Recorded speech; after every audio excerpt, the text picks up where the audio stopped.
Hello everyone, welcome to the stream. Hope everyone's having a good day. My day's been but we shan't let that deter us. So yes, anyone who's been here for the last few weeks knows what's happening today. It's the final day before Dragalia Lost ends its service. The final day for anyone to be able to play it. Fitting that we got the original title screen up here. I'm not going to dwell too long on that, in case of copyright. Yeah, also expect me to be looking down a lot, because I need to see my phone to play the game.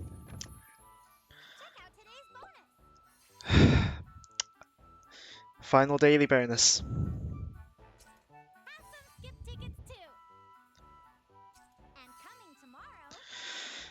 Except there is no tomorrow. Yeah, the game has... How do you want to see what you're doing, SMH? So yeah, as you can see, service will end the 30th of the 11th at 6 AM. There are less than 12 hours to go. So we're gonna take a little tour of the game. I know I streamed it a few times before, but you know, just to show off various things of the game again, as a little bit of closure for me. So yeah. First off, I guess... Actually, yeah, I think first off... How about... So I was thinking, if we go and take a look at the first few, like, story scenes and little gameplay bits, just as like a little intro to the story for people who are not caught up, which I imagine is everyone.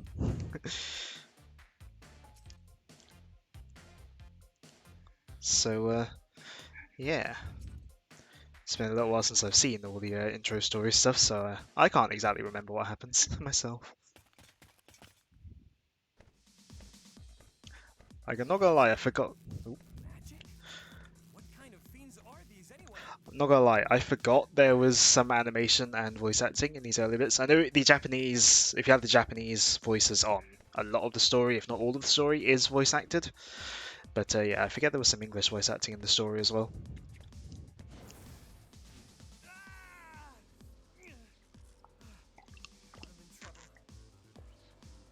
So yeah, I guess I'll shut up for the voice acting.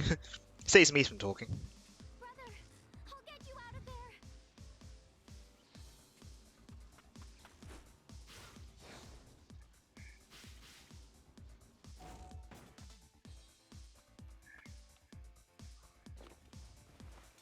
Zethia, not.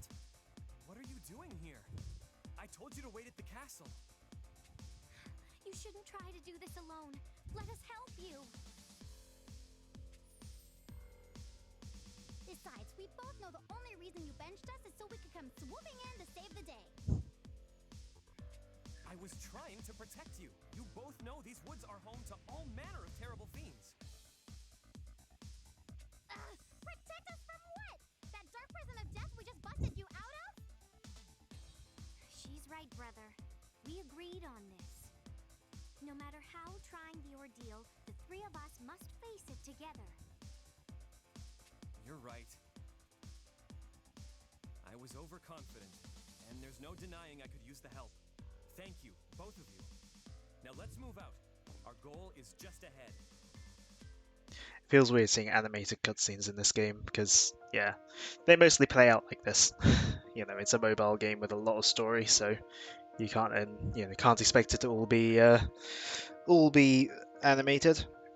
Also, since I don't do mobile streams very often, how is the volume? Hopefully, it's all right.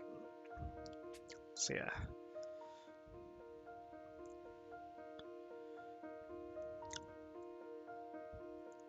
Hold on. I suppose I should. Balance seems good. I should probably read the dialogue. So yeah, this is the heart of the forest. We made it. Thanks, you two. I couldn't have done it without you. Very true. But don't be too hard on yourself. You fought well. Now, who's ready to find the Pact Stone? It's gotta be around here somewhere.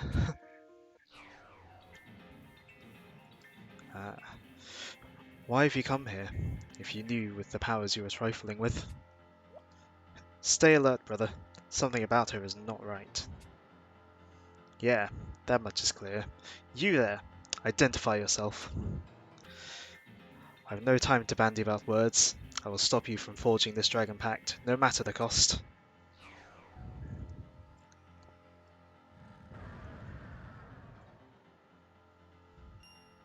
Yeah, how did she... Zethia, not! Take cover! Brother!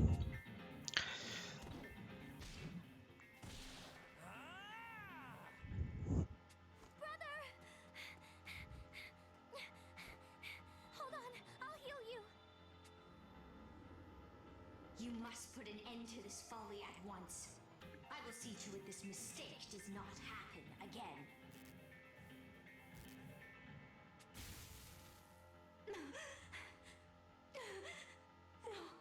No, I'm so close. I can finish the task. I just need more mana.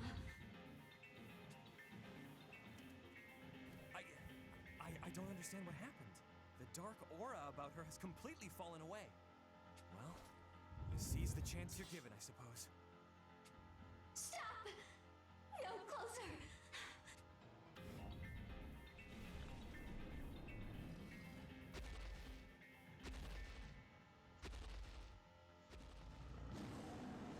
Okay, please tell me somebody has a plan for that. We hold strong, don't worry. Zethia, not, I won't let any harm come to either of you. There's still a way. O great dragon of the forest, if you can hear my voice, then heed my call. Grant me the Packstone's power. I hear your voice, Pact Seeker. Now prove your feeble flesh can withstand the supreme power of a dragon.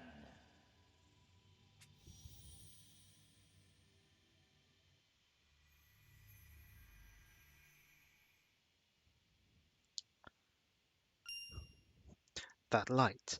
The Pact Stone. But that can only mean one thing. The dragon has answered me. I'm not going to voice that. I can't scream very well in a convincing manner.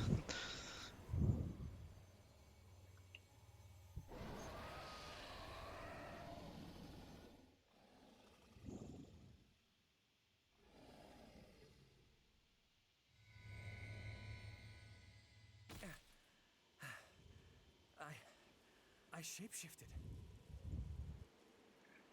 So the Packstone's power is true. No. He's forged the pact again. Is there no changing this? I can stay here no longer, but I will return!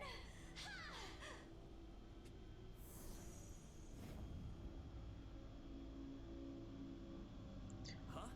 More of them? I genuinely had forgotten how much of this intro was like animated and voice acted.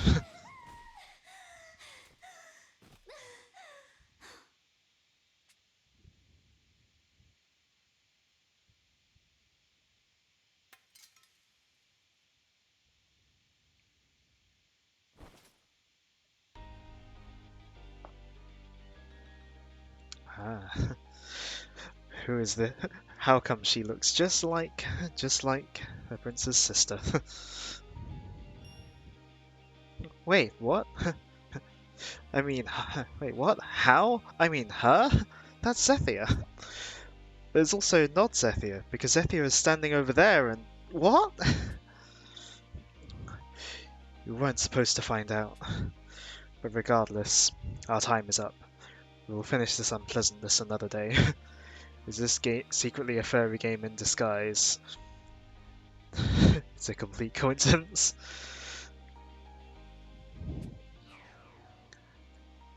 I mean, going by that logic, isn't Pokemon just like... Wouldn't Pokemon also be like a furry game in disguise because of all the furry creatures you surround yourself with? She's gone. Are you alright, brother? I'm fine, and I'm glad to see you two are safe. So, I didn't imagine that, right? No, I saw it too. She looked exactly like Zethia. What could it mean? Who is she? I don't know, but I feel like our paths are definitely going to cross again. Anyway, let's table that for now. Look, when the game came out, there were a lot of Yuden looking like Shulk memes. Or at least there were some jokes anyway. The Pact Stone. You forged a Dragon Pact. Now you can join our brothers and sister in the line of succession. Woohoo! Man, that dragon must have seriously liked you. I suppose so. I guess that means I'm in line for the throne now. Not yet. Not yet? What do you mean, dragon? I lent you my power only to stop the other world's encroachment. My pact with you is but a transient one. I need to see how this unfolds. If you wish to see our pact made true, then journey now into the Misthold. Wait, so this pact is temporary? Can he even do that? Hey, dragon! You're not allowed to do that! She looked just like you. It's because of the anime art style. The artist can only draw one face. I'm sure there must be some, like, anime, like, fan dub or, like, gag dub or, like, whatever, where, like, that kind of joke is made. I thought he gave up his power too easily. Very well, dragon. I'll go where you ask, and I will prove myself to you. You have fire in you. I like that. Tell me your name. Benji, that's my username. It is a good name, and somehow familiar. Come then, Benji. Find me in my abode at the Misthold. Yeah, this is the kind of game where where the character gets named after your username. So you did get quite a lot of people just calling themselves Yuden to have like the canonical name. So yeah, that's how the story begins. Our main character is journeying to forge a dragon pact, and stuff starts unfolding. I don't want to spend all stream reading story, so we'll leave it there. But yeah, let's just say there's a lot of significance to that girl looking like Zethia, Yuden's sister. There's a lot of significance to that. I mean, this is a game with it's a fairly lengthy story, I would say. Like, there's 26 chapters, and that was just one little story part of the first part of chapter 1, because if we go back, it's a bit of a pain to scroll between them. But yeah, that was only the first little story section in the first part of chapter 1, which has 4 parts.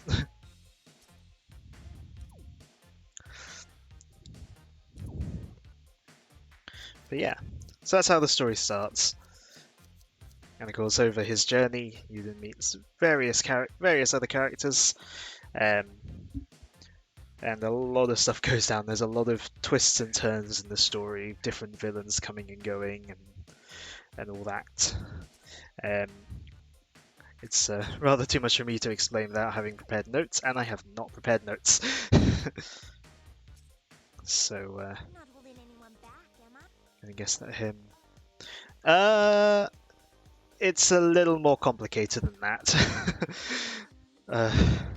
So long story short with her. So yeah, she is not from. It's not time travel.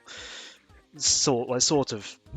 It's not really time travel, but she's from another world, like another version of this world. There's a lot of different like worlds. It's kind of like multiple timelines, like multiversey thing going on in this game. She's from another world, and yeah, she is that world's version of Zethia, his sister. But in that version of the world, so basically later on in the story, Zethia is possessed by the Other, which is basically the first main villain of the game. And basically in that version of the world where this mysterious girl comes from, instead of Zethia getting possessed, it's Yuden, it's the prince. He offers himself up instead, or something like that.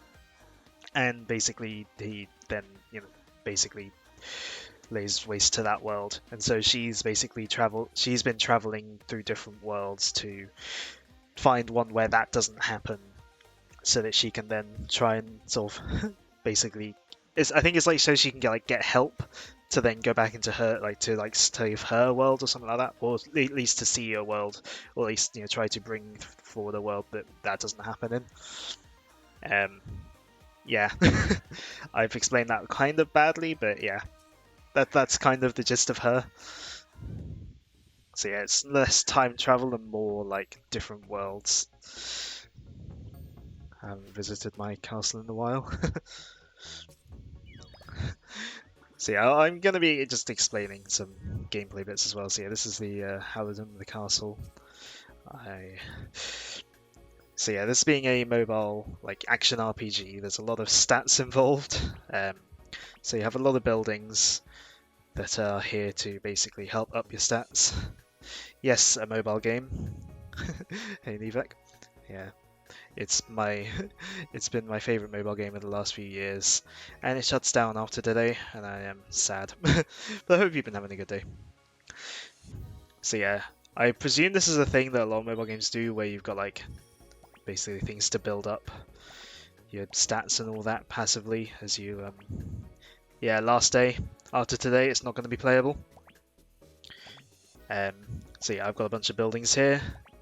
They're nowhere near fully leveled because I didn't have enough materials to invest in it and all that. And it takes a lot of time and materials. So, but I got it enough to think. Dragalia will be lost, indeed. Yeah. You say publicly executing. I doubt they're even going to post about. Well, the official account will probably post, but I doubt Nintendo themselves will post. But yeah, one thing I like about this, as well as it being a place to no, it's not on Switch. This is a mobile exclusive IP. But yeah, as well as building up stats and all that, you can see your characters just doing stuff, just standing around or I'm happy to be able to spend you know, Dragalia with friends standing I love. standing around or I wonder training if the people of Hinamoto are doing all right. or just chilling. What am I going to do with you, sir? I It's either Nintendo owns it or it's co-owned by Nintendo and Cygames, the developer of the game. I can't remember if it's fully owned by Nintendo or whether it's joint ownership. But yeah, this is my castle. It's very not full. There's a lot of things I could have that I haven't built. A lot of decorative ones I haven't put down. Well, a few decorative ones I haven't put down.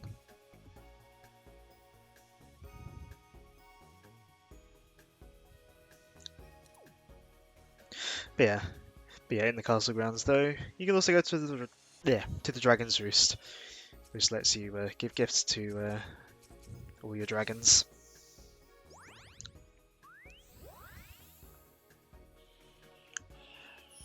I never finished maxing out all the things. But yeah, in a way, it's just a nice little way of getting to see all your dragons up close and all that. Including including your Monster Hunter ones if you played the Monster Hunter event and got them in the gacha.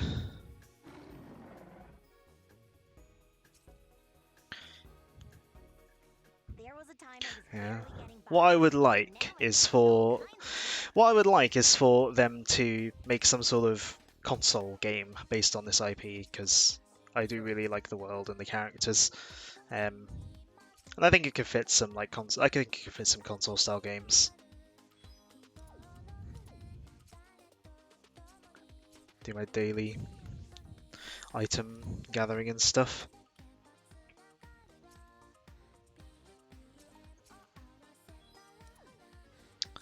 So yeah, let's just actually get into some gameplay. Let me see what could I do to show.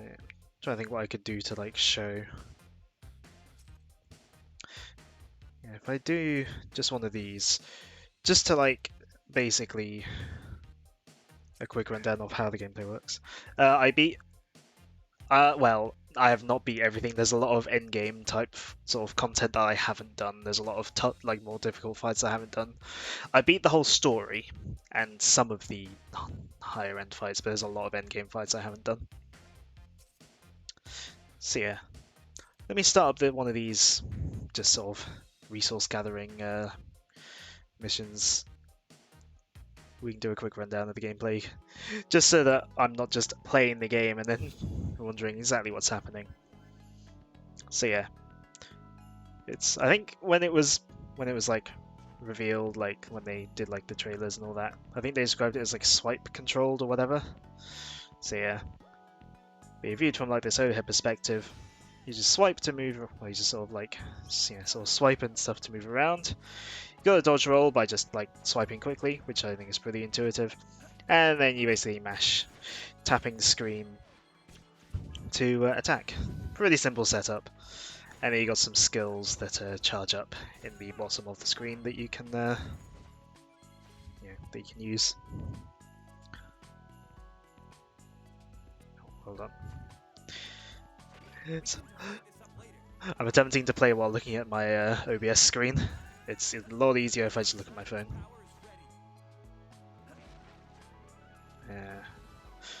Yeah.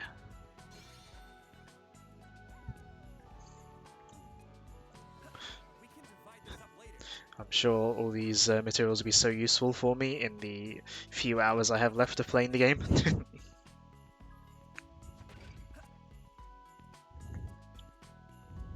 But yeah, I'm just playing this with a team of one just so I'm explaining the mechanics. But yeah, most levels are either just a boss or a short level and another boss. So yeah, as well as your sort of normal attacks, your skills like this, you also have transforming into a dragon, which I didn't get to show off. Quick pull an all-nighter and 100% it. No. I got stuff I need to do tomorrow. I don't have work tomorrow, but I have stuff I want to do tomorrow. I kind of need to not be asleep, like half asleep, all day.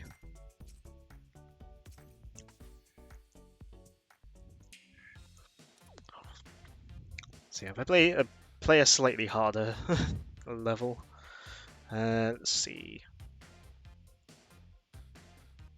Do one of the High Dragon trials. Let's see who's.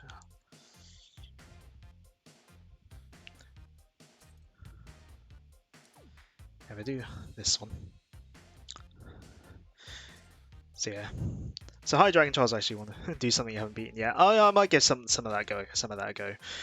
But I'm just still explaining mechanics because, just so people basically know what's going on with the game. Also, hi Marth.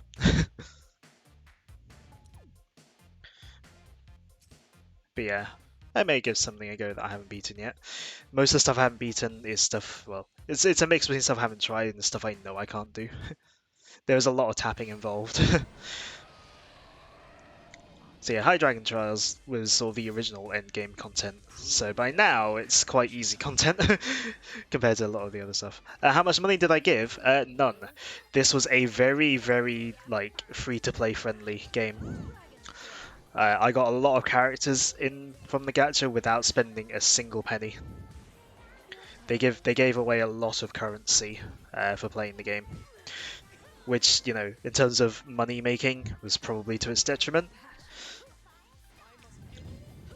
It didn't earn, the big money for Nintendo compared to Fire Emblem Heroes and how much Pokemon Go generates for Niantic. No, this is not the first mobile game Nintendo did.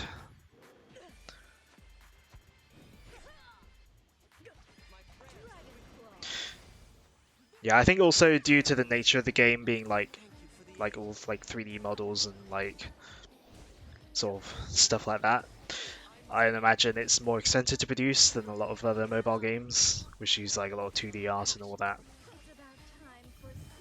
So yeah, build up the dragon meter and you get to transform into a dragon.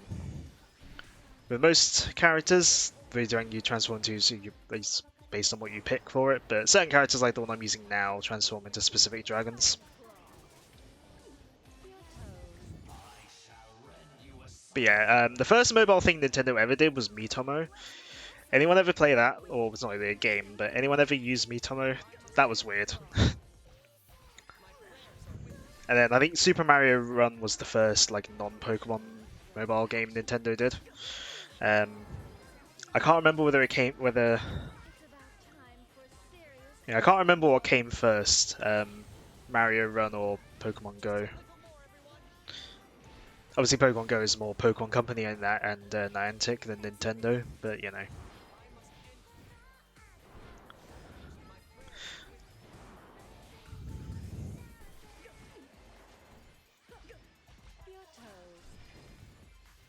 But yeah. So yeah, this game came out in 2018, so it's just over 4 years old. Which, you know, I suppose given that it's not like it was never the most played game in Nintendo's mobile library, you know, 4 years isn't a bad lifespan, I guess. Because I mean, I'm sure a lot of games have had similar or shorter lifespans. I know a lot of other, well, some of the other Nintendo mobile games have had pretty short lifespans. I think Dr. Mario World died pretty quick. Miitomo died pretty quick. Were there any others that Nintendo did that died? I mean, Super Mario Run stopped getting updates, but Mario Run was less like a ongoing game and more just like a game you buy like and play through. I think that was the only like paid game Nintendo did, and then when barely anyone bought it, they realized free to play was, you know, Fire Emblem Heroes is still going. I think that is, aside from Pokemon, that is like that is where the big money is for Nintendo's mobile games. Fire Emblem Heroes Gacha is a lot stingier than Dragalia Lost's. Yeah, like Fire Emblem Heroes makes stupid money compared to what Dragalia made. So yeah, that was a High Dragon trial. So yeah, that was like the original like end game fights, like back when the game first came out. Yeah, it took me a while to get to that point. Fire Emblem Heroes is pure garbage. I played it a fair bit when I was in first year of uni. It got me through a lot of boring lectures. Like the kind that were like too early in the morning and like, you know. But yeah, the horrible gacha like just turned me off it. And then this game came along. Oh, looks like I haven't done this one.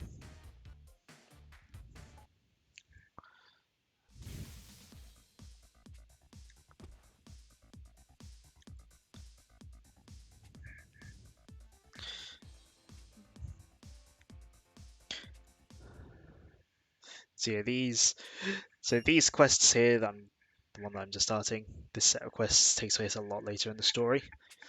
So yeah, there's a lot of characters that people will have no context of. Put Gran Turismo level 1 hour into Heroes and never touched it again.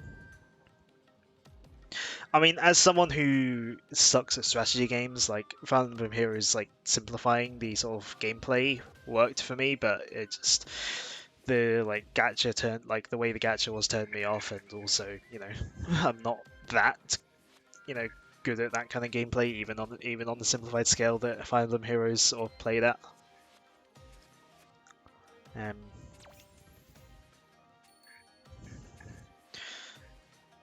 So yeah. Also helps in terms of like me liking this game. It is an action game. It's not like a turn-based game. It's not like a an idle game. Although you can auto things if you don't want to constantly be like playing. If you want to just sort of let it go in the background. Well, if you want to just like set it down and do something else while you're grinding for materials or whatever. But yeah. But yeah, it's very much a gameplay focused kind of game. Which is why I think this IP would work well with some sort of console style game. Even something like a Warriors game would be quite cool for it. Or like a proper like action RPG, like console style one.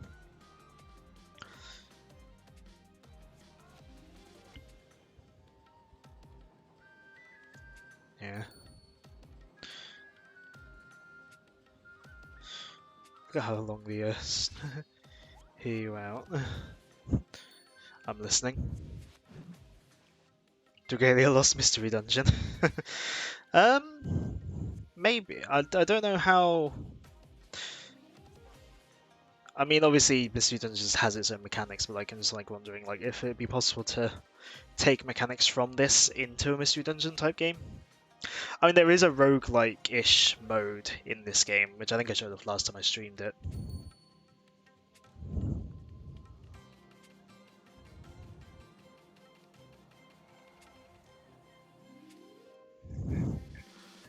Yeah. I forgot how long these story scenes were. Well, I didn't even know what I didn't know about the story scene.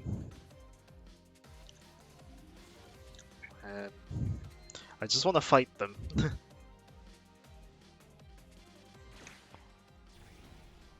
Because I've not fought them before, at least not outside of main story.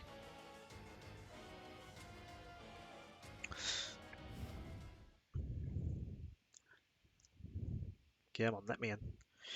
Yeah, so yeah, what I had just played was a high rank trial. This is the Agato Uprising. You could press the skip button, but I wanted to read the story. Yeah, it's the Agato Uprising, so yeah, this is like a different set of enemies from later on in the story, which it would be too much for me to explain like I did with that other character earlier. So it's... Click through it super fast. How did you read that? By reading the words. I can read fairly quickly if I want to.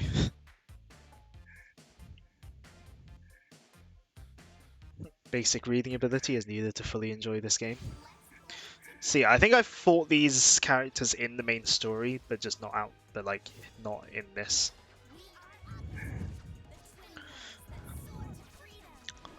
So yeah, you might have noticed while I've been fighting bigger enemies, they'll sometimes have like red and purple sort of bits on the floor. So yeah, they're basically sort of foreshadow, like they're basically like a warning of an attack. Red attacks can be like iframed, either through doing a dodge roll or through using a skill. Purple ones cannot be iframed at all, so you definitely want to be dodging those rather than just dodging through. You have to avoid them.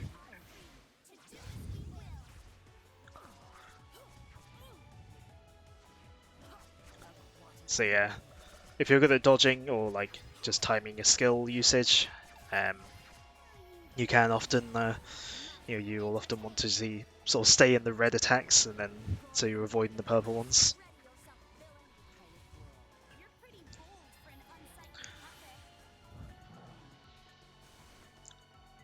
But yeah, that was actually quite easy. But you know, my team is geared up for higher level sort of enemies.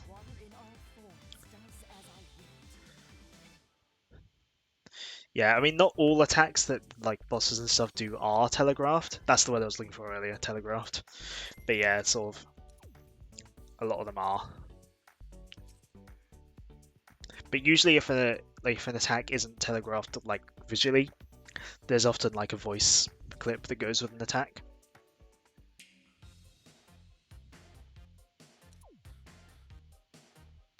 So yeah, what was the next level up from Rising? Rise of the Sinister Dominion? Do I have?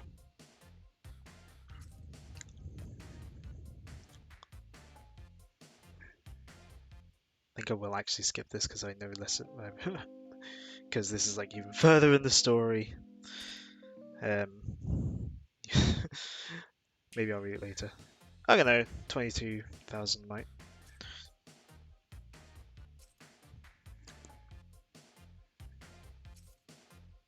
I'm trying to show off different element content to show off my different main teams.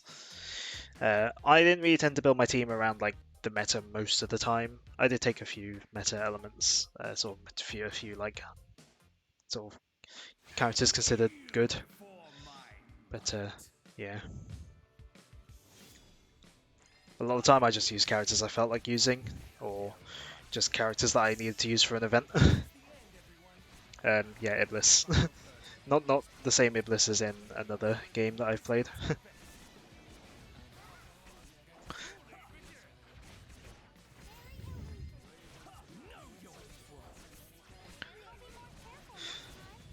So yeah, I don't know what the general like team composition was for a lot of people, but yeah, I in mine I basically just tend to have a healer and then just like 3 characters that I want. So you know that ProZD video about like how different people build like card decks, and then like the second one was just like, this is cool cow, like he has sunglasses and looks cool. That's mostly how I build my teams in this game. So yeah, I'm very much winging it on this fight. I've not fought this before.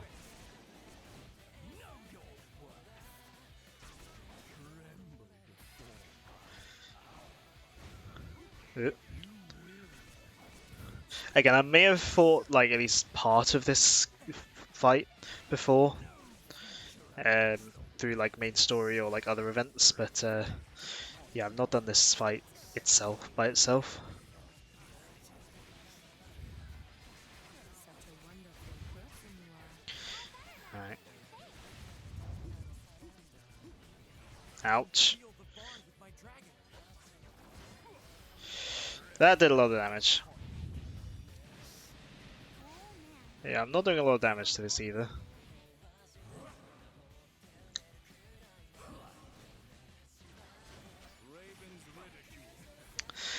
Okay, I'm not doing very well here. Oh wait, wrong button.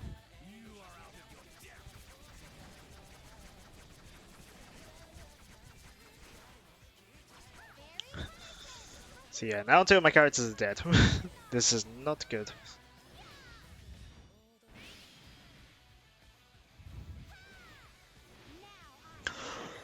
So yeah, my damage output is definitely going to be slowed down.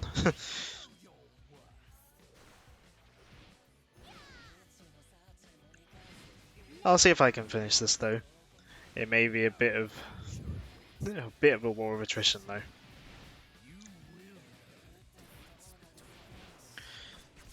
Oh no.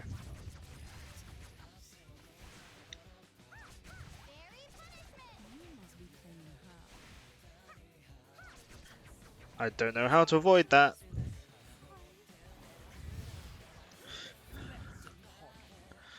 Okay, yeah, I may not win this.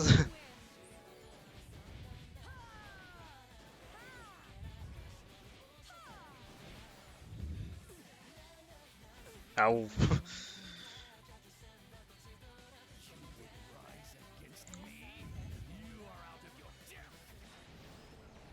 Alright.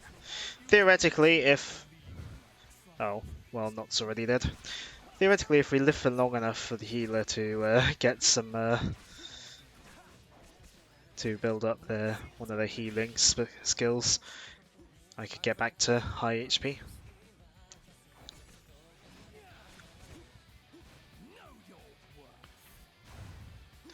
But yeah, I don't think I'm winning this fight. There's probably some mechanic that I don't know about to like counter some of the stuff he's doing. I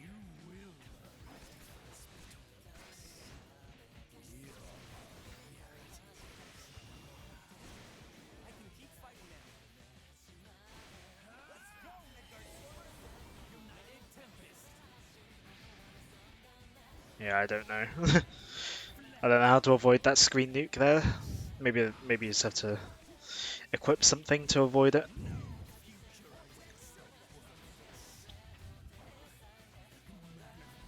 Oh. Ah. Can't let a possibility be extinguished. No, no. In the middle. Raven's ridicule. I thank you for your kindness. Alright.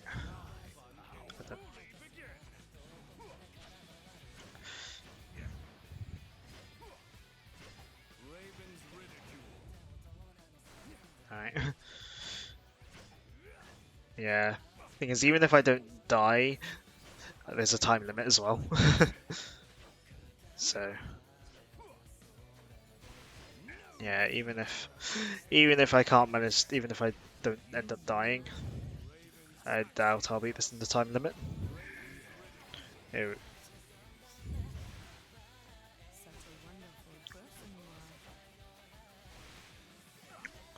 And there we go. Another unavoidable attack.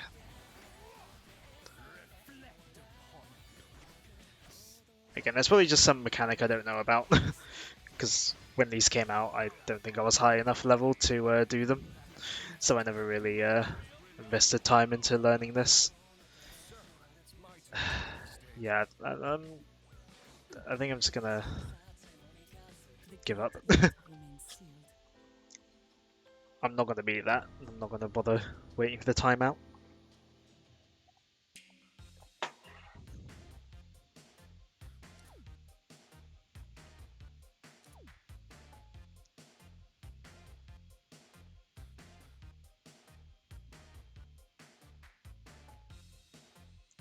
Where is it?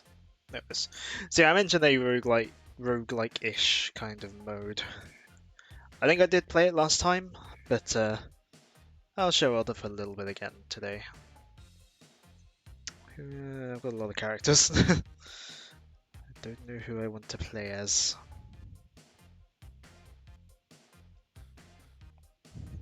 Actually, should we go for a character people might actually know? Let's see.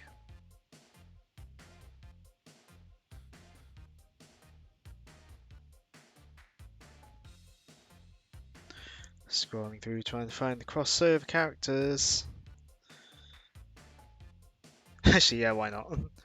one of the one of the collab characters they did was Mega Man. It's been a long one since I played as Mega Man. Trying to remember how he plays.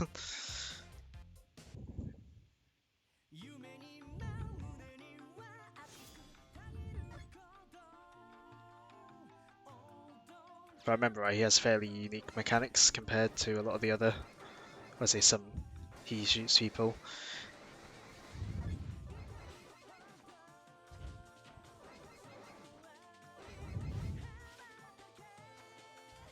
Right. No, I haven't grabbed anything to equip myself with yet. Yeah, Mega Man has has all his like original sound effects. And like all his like proper animations as well. A lot of the collab stuff they did was pretty well done.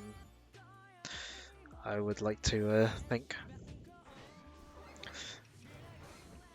But yeah, this is basically a roguelike kind of mode ish. In this, you got randomly generated floors, and you could basically gotta pick up like gear and stuff along the way, which again is just randomly dropped in order to power yourself up as you go through.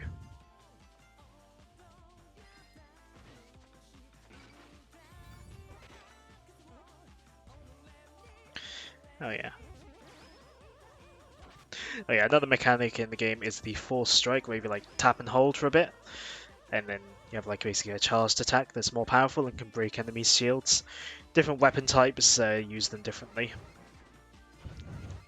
Well, actually, it's kind of funny. This Mega Man obviously uses the Mega Buster, his gun, like his gun arm thing, but if I remember right, he's technically classed as a wand or a staff adventurer, because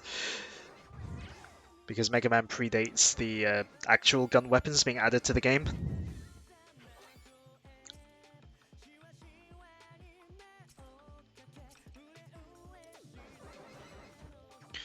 Yeah, because later on they did add like a gun, basically a gun weapon type.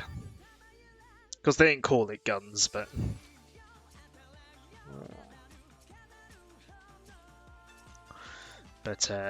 yeah, they're basically guns. But yeah, Mega Man predates that, so he doesn't technically count as a gun unit.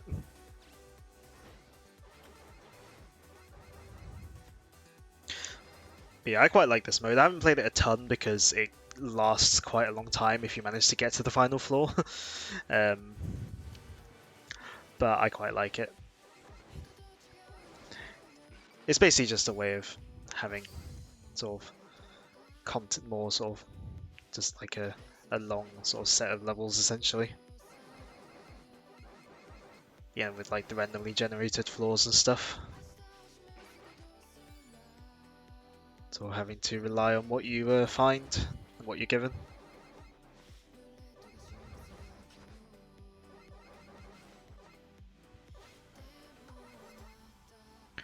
Megaran doesn't have a gun, he has a blaster, it's completely different. I see. Let's see. Yeah. I mean, in this, for his neutral special, he wields a 1/staff. Yeah. Although in this game, they're not called guns, they're called mana casters. And of course, like a lot of fantasy settings, the yeah, in the past it was more high tech.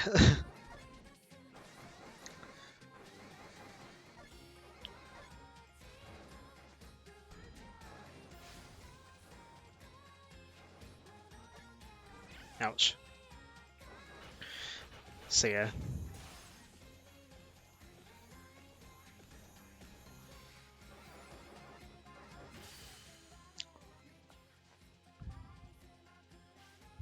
That trope has become very common recently.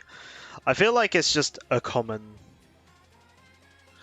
I feel like it's just a common trope in general, not even just recently. I feel like that's just been a common trope for a long while. But yeah. I'm actually going to end the run because otherwise I will keep going. And yeah, like a full length run, like a full run of this it takes well over an hour.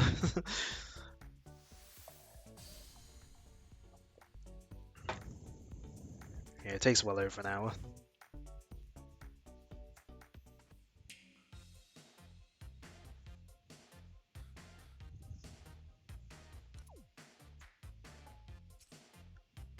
So we've got more stuff to collect. But yeah, so yeah. Obviously I was showing off some of the types of quests you can do earlier. Basically the main reason, it's basically a lot of grinding. Main reason you take on a lot of the high level quests is to craft basically just more and more powerful weapons and stuff. For example, I have one of the Primal Dragon weapons. Fair enough.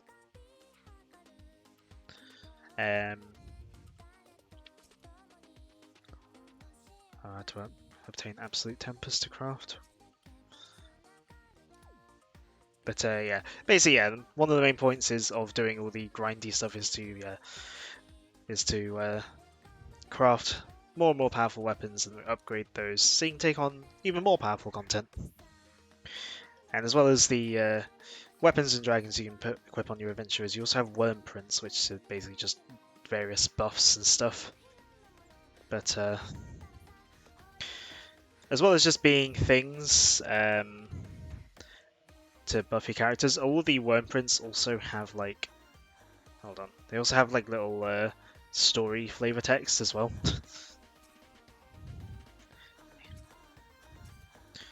Like each one has like a little 5-stage story.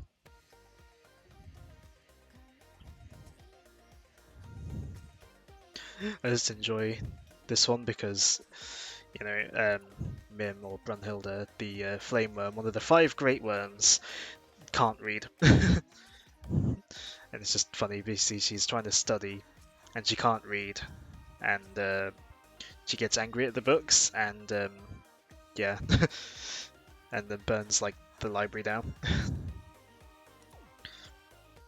But yeah, there's a lot of detail put into the game, a lot of like lore and flavored text, a lot of stuff. Again, even like just the things you equip to buff your characters and like change their stats and stuff, they all have story flavor text. You know, it just adds all to the feeling and atmosphere of the game. But yeah, speaking of characters, there's a lot. In fact, do I go to, I think it's in Knott's Notes. Encyclopedia? Yeah. More games need flavor text. Yeah, there's a lot of characters, and there's a lot that I never managed to get because I just, didn't roll enough on the gacha. All the grayed out ones are ones I don't have. So I mean, I have more than I didn't get. But yeah, there was some, like, there's like one of the Persona crossover ones I didn't manage to get. I think I got a decent chunk of the crossover characters and stuff, and dragons. That's one of the Fire Emblem crossover ones I didn't manage to get. I think they're from Fire Emblem Heroes. I did manage to get some of the, I think I got all of the Fire Emblem characters in the crossovers that were like proper Fire Emblem characters and not just from Heroes. That was my main focus on those gachas. Is this? Yeah, we got a Rathalos armor character as well. Like, it's one of the characters from Dragalia, but they're in Rathalos armor.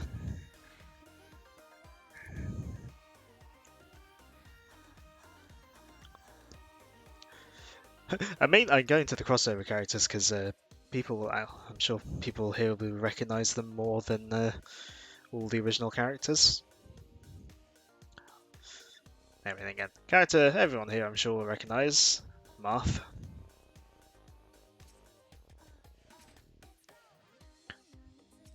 It's only thanks to my friends I've survived as long as I have. Yeah. And you and yours among them. I think all the crossover characters do have their original voice actors as well, and then Marth does. We got Marth, we also have Crom. So we have Marth, and then not even a Marth clone, he's a Roy clone, isn't he, in Smash? Which I find quite funny, because in Smash 4 they joke about, like, oh, if Crom was in Smash he'd be an Ike clone, and then he wound up being a Roy clone. I think. Was this? No, I think she had a Monster Hunter ult, but I don't think I unlocked it. Oh no, is it? No, that's a normal ult. I think she might have had a Monster Hunter ult. I can't remember which of the Monster Hunter ults now because they're all like alternate versions of the characters rather than actual Monster Hunter characters. In terms of other characters people recognise, Tiki, also from Fire Emblem. She's quite a good fit for this game because of the whole transforming into, like, shape-shifting into dragons thing. I think you can view all her. Yeah. You have the actual dragon form as well. So yeah, she's quite a good fit for the game. I think she didn't come in until the second Fire Emblem crossover. But yeah, she fit the game quite well. There we go. There's I think, yeah, this is a Monster Hunter. Is Tika a girl who can turn into a dragon, or a dragon who can turn into a girl? I don't know enough about Fire Emblem to answer that question. But yeah, I think it's the little cats from Monster Hunter. And I presume that's a Monster Hunter monster. I don't know. The thing in this image I'm most familiar with is the character herself.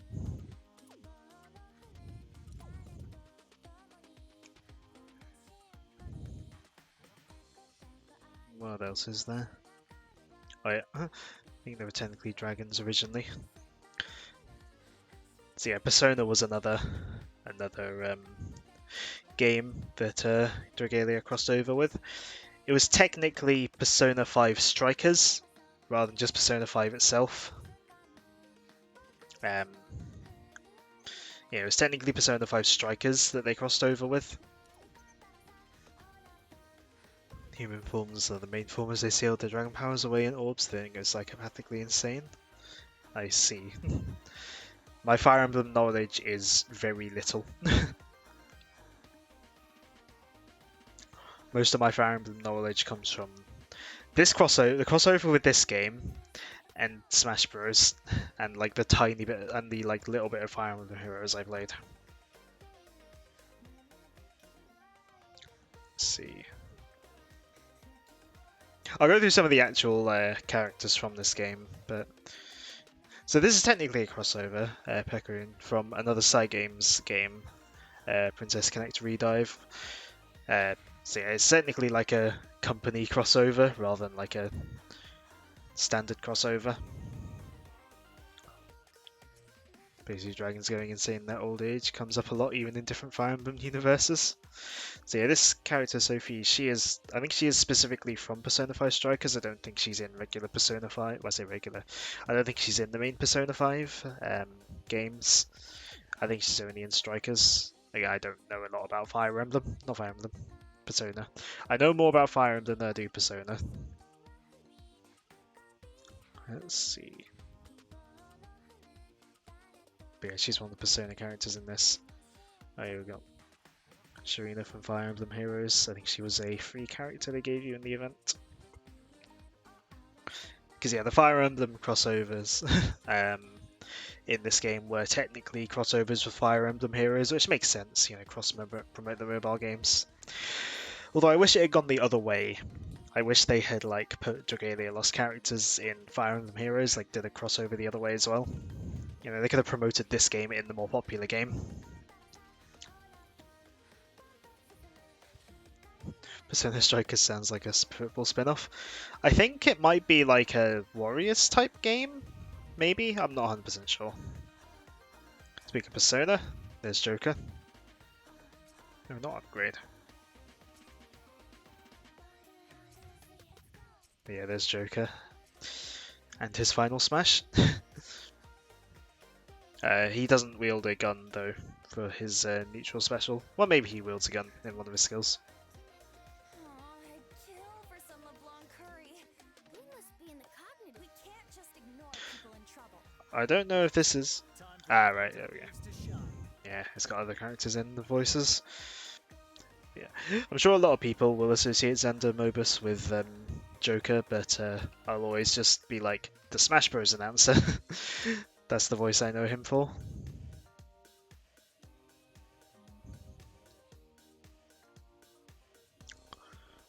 I think it's all the crossover characters I have, for the most part. I do quite like that it's just a handy thing to like just go and look at all your characters.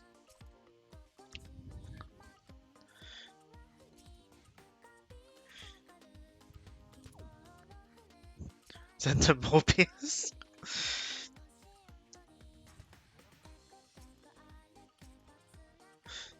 So yeah, this is...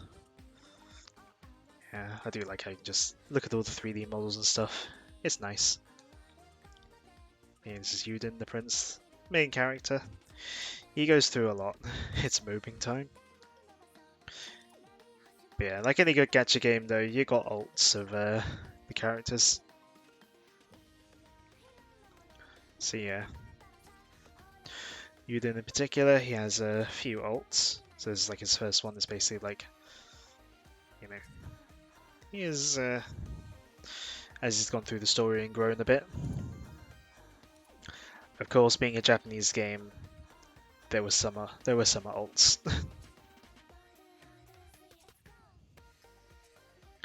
You gotta have your summer costumes in your Japanese mobile games.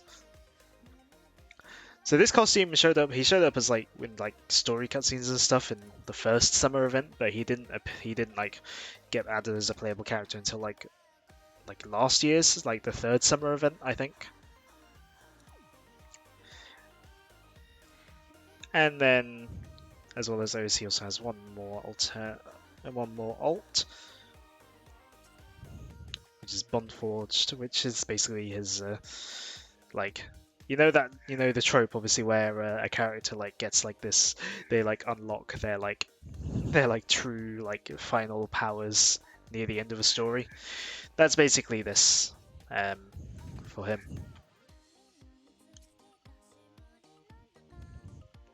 And yeah, he's I think he's one of the most powerful characters in the game, like gameplay wise. And he was also one of the last characters they released, so kind of makes sense.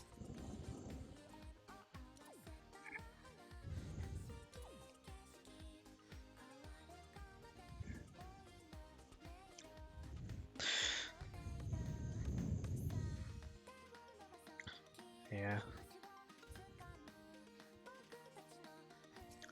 I'm wondering how much I'm gonna get like copyright, like bonked, like with these songs playing.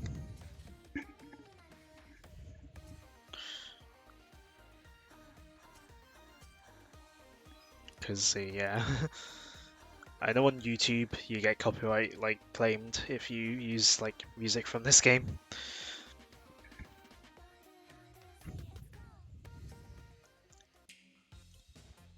So yeah, actually yeah, it's apparently available. So let's try this. The Albanian Battle Royale. Yeah, at one point they added a Battle Royale mode. Let's see.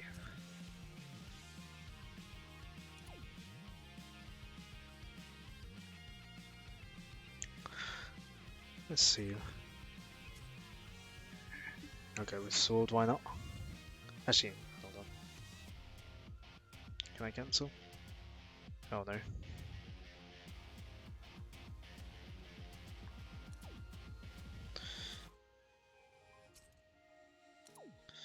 What adventures do I have? I don't play this mode much.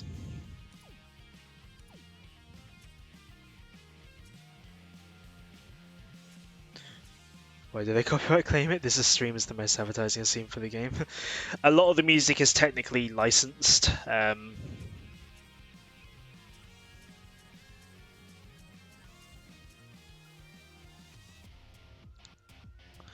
Yeah, a lot of the music is technically licensed. I mean, most of the music was made specifically for the game, but you know, like a lot of it was like also in collaboration with like art, you know, like proper like. A lot of it did get released like individually, like by the artist who sung it and all that. So yeah, and they do have a couple of albums specifically for Dragalia Lost itself, which I've bought both of. Let's see if anyone's playing the Albanian Battle Royale on the final day.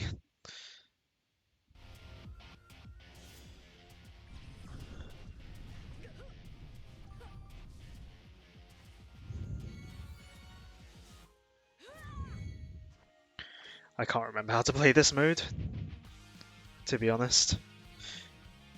Given that these are all just the characters' names, I'm wondering if I am. I'm wondering if I'm just playing against bots. I have a feeling I'm just playing against bots. I don't think this is an ultra popular mode. I think it was mainly like used for like the main thing you could unlock with it were just like weapon skins, I think. So I don't think there was an ultra popular mode.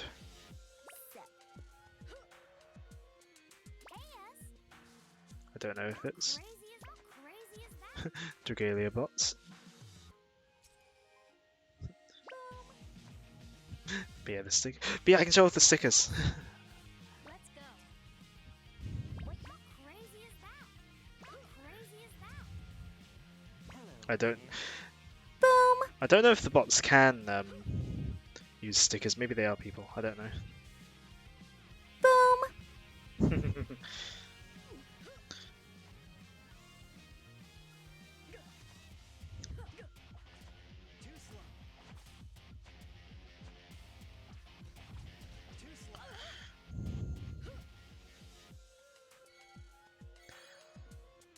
Uh-oh.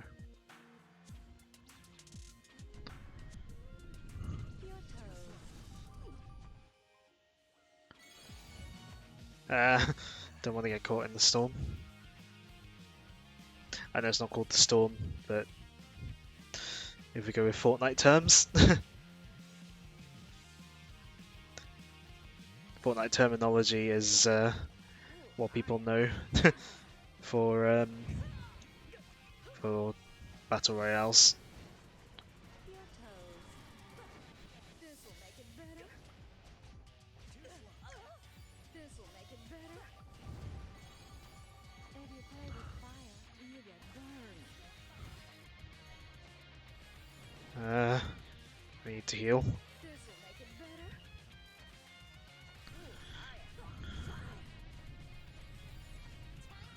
Your toes. I've not leveled up a lot. I don't think I'm going to win this really.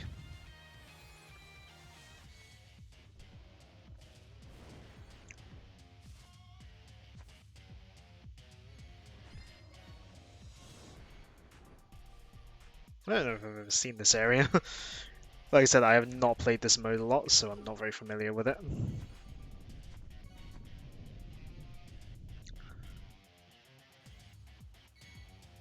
Yeah, it was never really my go-to mode. I played it a bit when it came out. Oh, that looked like a username. Your toes.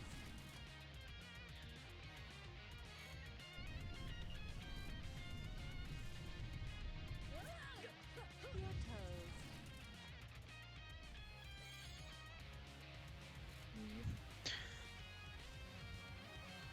Oh no, I can't go that way.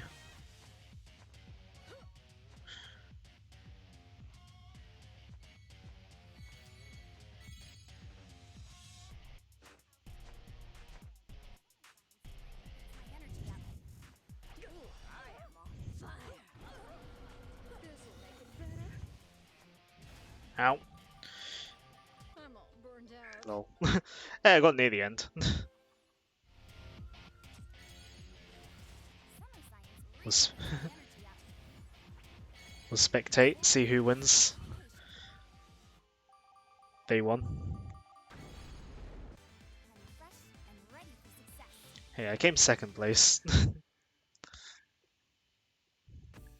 But yeah, it is kind of odd though. Yeah, this is the only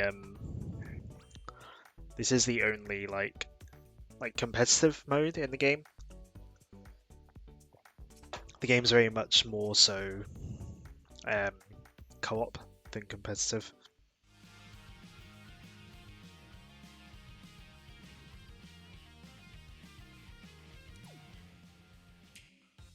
Yeah, that's partly why I never played that mode much, because yeah, it is more so co-op than competitive overall.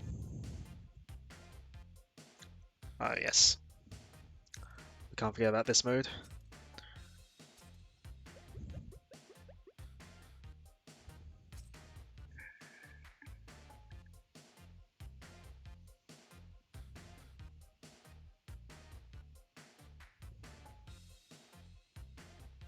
I'm gonna fight for my friends.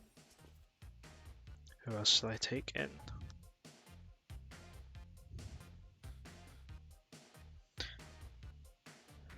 The goddess's judgment.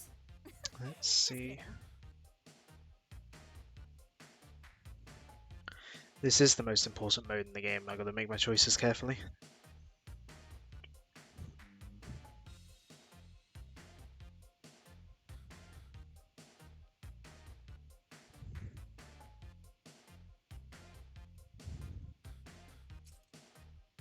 For Alberia. Let's see.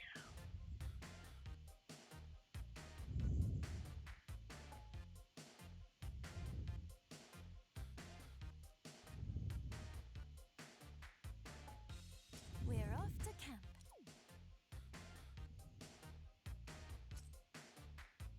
Oh, we can take dragons in as well.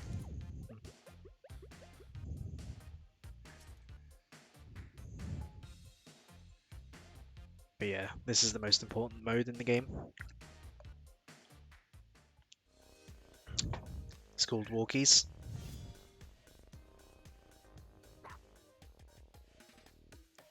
You play as a dog and you walk around.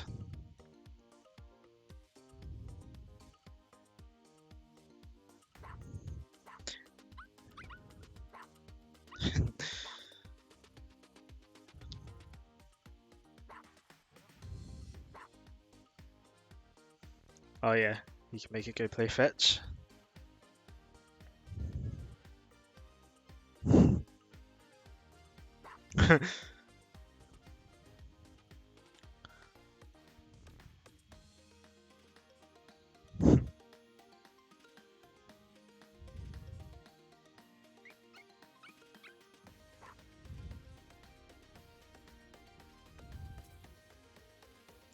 And then you can yeah, you can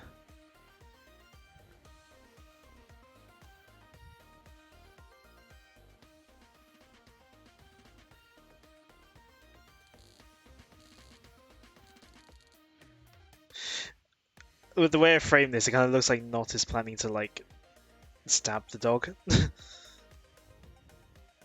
That's maybe not. Actually, no. That'd be funny to take a picture of. Oh no, she's opened her eyes a bit more now. She looks a bit. She has a bit less murderous intent in her eyes. So tasty! Got a screenshot. This is the Switch spin-off we need. Yeah. Let's make some alchemy, baby.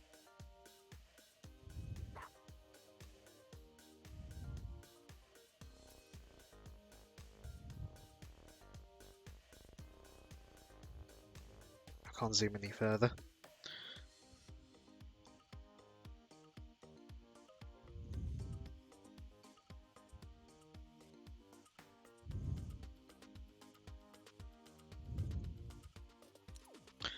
Kind of chose a bad place to do that.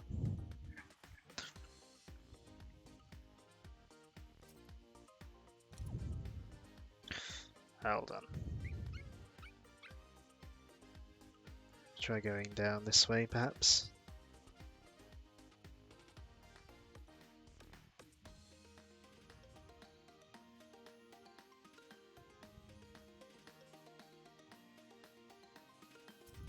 No, wrong button.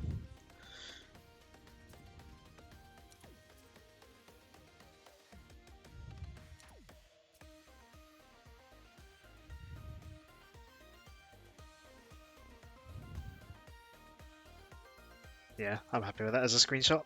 But yeah, so yeah, this mode came out April Fools a couple of years ago.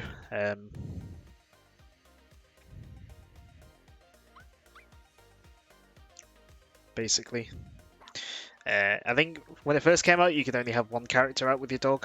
But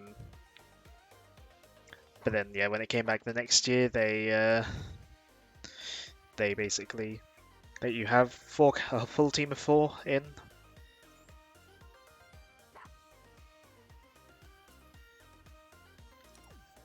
Yeah. So the first year's April Fool event was like it was basically a shoot 'em up featuring Not. So yeah, they made this permanently playable, but yeah, the like shoot 'em up with Not was never made playable. Let the hunt for ingredients Which it would never made play. Well, it got playable again occasionally, but never permanently like this did.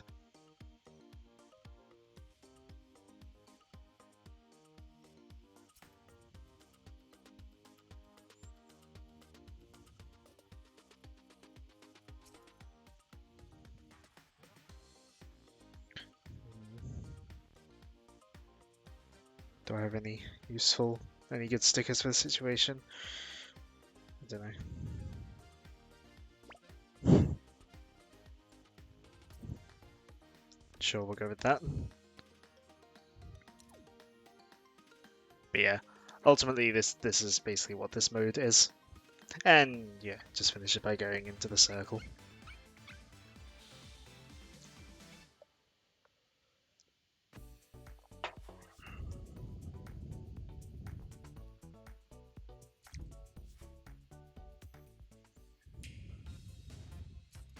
But yeah, you can actually there's also another way you can interact with the dog. In the Dragon's Roost. You can pet the dog.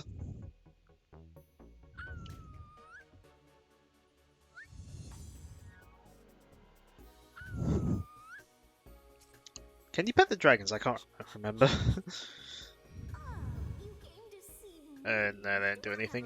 My signal must No, they don't do anything. If you need clothes, you gotta hit the entire state building in New York. Wait, do they? Here's a bit of wisdom. There is no such. So yeah, before I start getting to final bits, yeah, there are some bosses from some events that I want to show off, which I may have shown off before, but I want to show them off again, you know, because they're fun bosses. I really like them. So yeah, so basically, for a lot of the time, every like like basically there'd always be like a limited time event running. A lot of time it was new, then they obviously started to have rerun some of them. But yeah, most of them were just side stories. But uh, but yeah, some of them were directly involved with the main story. Yeah, and I quite enjoyed the boss fights with a lot of them. Yeah, I quite enjoyed some of the boss fights in these like main story related ones. So yeah, I just want to show some of these off because I don't know, I think they're neat.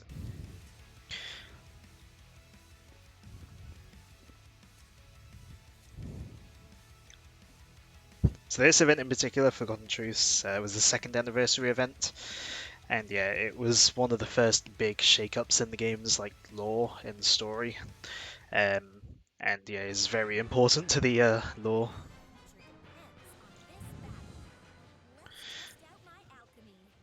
Let us continue on to a brighter future. So yeah, this is boss fight. So yeah, this event was set in the past, and yeah, basically it explains all some of the stuff that happened in the past, in the lore of the game. I need to zoom out a bit so I can actually see the boss. So yeah. So yeah, this is set in the past. This is basically one of the past battles with with Morciati, the other, which the first which as I said earlier, the first main antagonist of the game. So yeah, this is basically the story of how he came to be essentially. He is a big boy. Yeah, and his boss fight, like when I first fought this, like it just wowed me, like to be honest, like because the stuff that happens later on in the fight. It's just like a well thought out it's a nice sort of boss fight. It's the mechanics in this boss, like they're the kind of things you could probably put in like a console style game and it would work fine. Plus I really like the music. So yeah, the version I'm playing is the version you play first in the story, which is like where your team's stats don't have an effect at all. It's so basically so you can sort of see the fight in full and like for story purposes. I need to tap that thing. So yeah, I quite like the ones where they fix your stats because then you can you sort of get to see the whole fight for story's sake.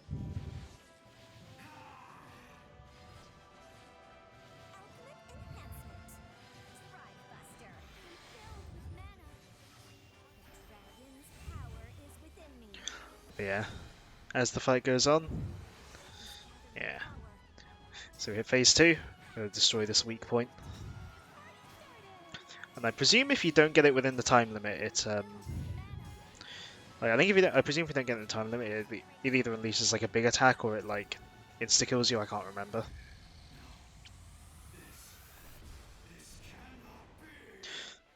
But yeah, I just really like the song here. Like, cause yeah, most of the limited time events, like they had like original vocal songs done for them.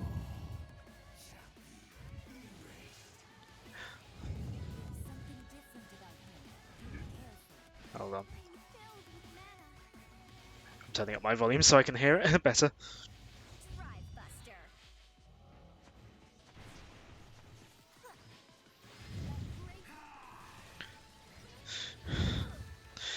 So yeah, I'm also playing with characters that actually show up.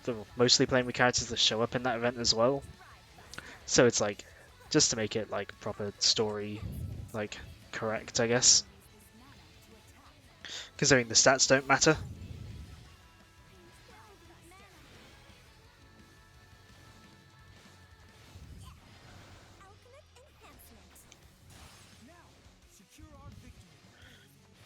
I should probably go Dragon. Yeah, when you manage to break an enemy, like a boss, that's usually a good time to shapeshift into a dragon and deal some big damage. But yeah, there's a lot of attacks going around. I'm not really in any danger of dying.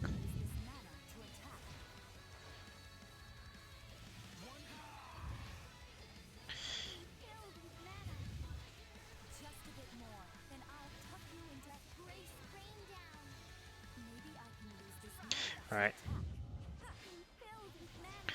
we're nearly there.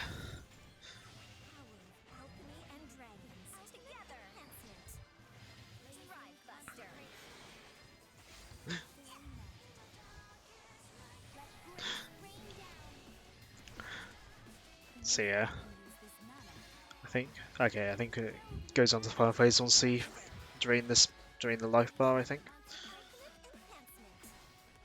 Yeah.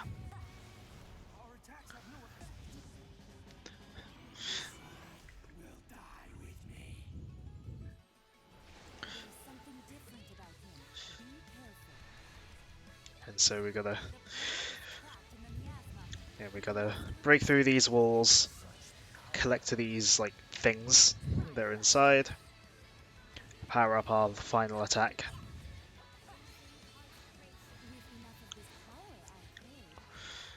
But yeah, I really enjoyed the story that came with this event as well. So this boss fight was just a really good capstone to it, to be honest. Like, like I was my eyes were like glued to the screen when I played through the story of this event originally. And now that we've gathered all those, we can hit that button on the right, summon a giant sword in the sky.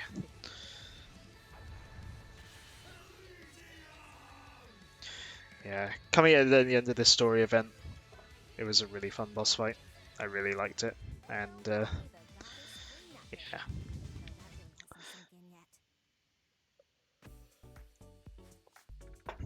Again, I think it's something I showed off last time I played the game, like on stream, but it's just one I've enjoyed ever since it came out. So I will, you know, want to go do it again.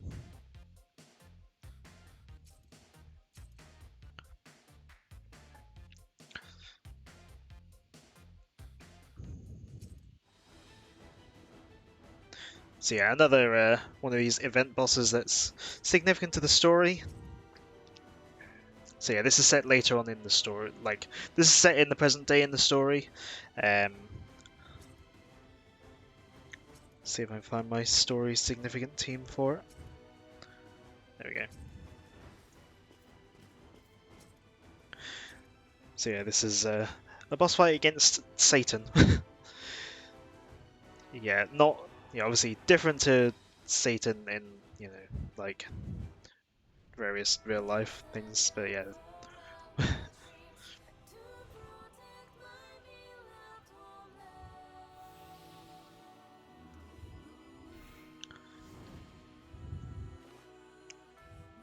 Yeah, Satan was only part of part of like the bigger picture in this game, not the not the be all end all boss.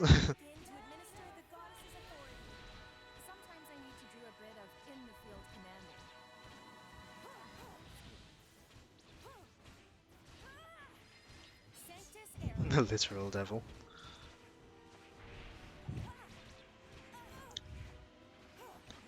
Yeah, but yeah, in this game, yeah, Satan's only part of a bigger threat.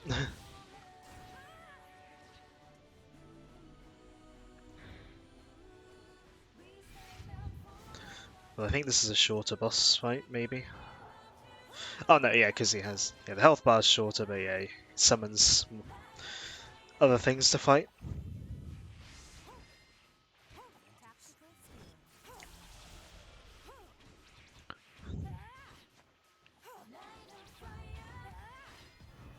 So yeah, Satan himself is invincible while he summons these other demons to fight.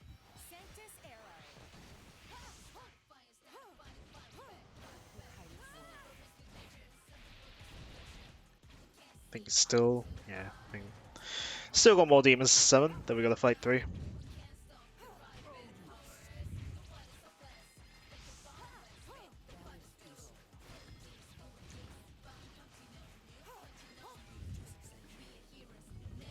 Alright. Oh no, I think he's now vulnerable. No mercy. Crush the enemy. Now's your chance. Accelerate the power of the signal. Imperial custody. All right, The grace of the dragon flows through me. next phase. And of course, final phase means you gotta get to the highest point of the music. Senses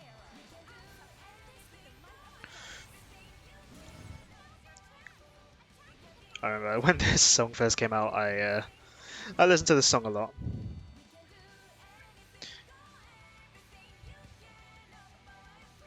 Yeah, I always enjoyed it whenever a boss in this game had like a little cutscene ending. Always felt cool.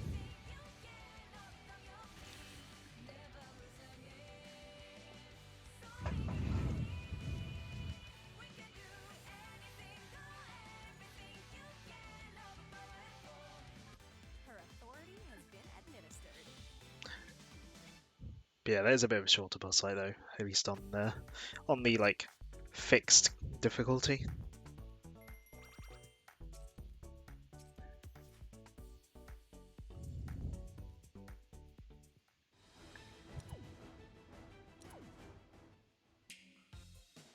Sata wasn't so tough. Nah, he wasn't. Speaking of tough though, there's one more gameplay bit I want to show off, but it takes a while, so we're gonna get started with it now. It's all the way in the final chapter, fittingly called Dragalia Lost.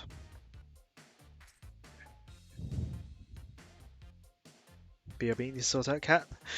Don't worry, unless you take like half an hour, I'll still be here. So yeah, this is what I consider the final boss of the game. My first try, it took me, well, my first finished attempt took me 38 minutes. I tried it again yesterday just to give it another test run, and the in-game time for it at least was 35. So that's why I was starting this now.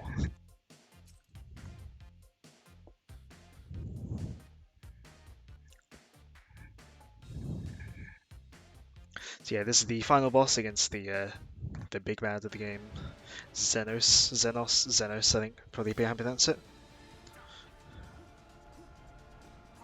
So yeah, the main enemy, the eventual final main antagonist of the game, one of the two creators of the world. Basically, his view of like creating the world is that, you know, it's all like in his perfect order. You know, everything is as he sort of wants it, essentially. And of course, you know, our heroes don't want that. No, our heroes want to protect the protect possibility. So yeah. Of course, in this game, there obviously, with there being like a big focus on like the grind and like end game like difficult boss fights, this isn't the hardest fight in the game, I don't think. But in terms of the main story, it is a lot harder than anything that came prior. But one of the good things about it though is there is no time limit. So as long as you're alright at dodging, you can get through it.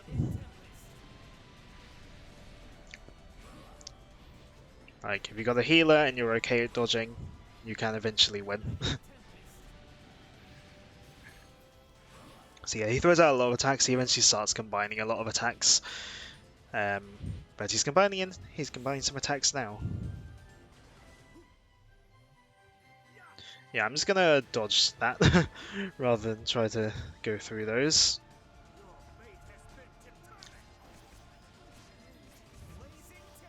Not spoiling too much, that description. The final boss makes you resembling Shulk even funnier. Fair. Yeah, I'm not going to. Oh yeah, obviously I worry about Zanblade spoilers, but yeah, I'm not worried too much about spoilers for Dragalia Lost, seeing that it's about to end. Which is partly why I'm showing off the final boss.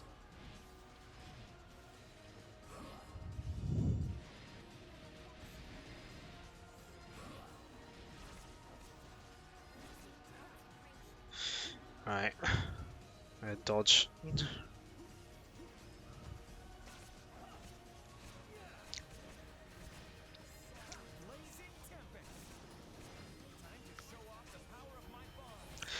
So yeah, first phase though, like, but yeah, obviously you get to him away, he does kind of just where you've seen all the attacks, so it's just a case of knowing how to dodge every attack while laying on the hurt.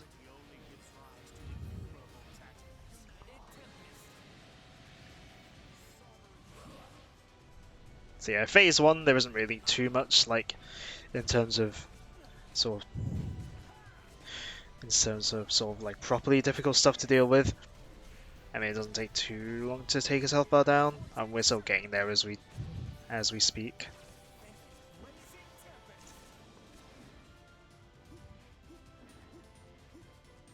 But yeah, when he starts combining attacks like this, it's like, yeah, that's when you gotta get your dodging game, be on your A game for dodging. Oh, knowing he was close to breaking, I should have kept my dragon for that.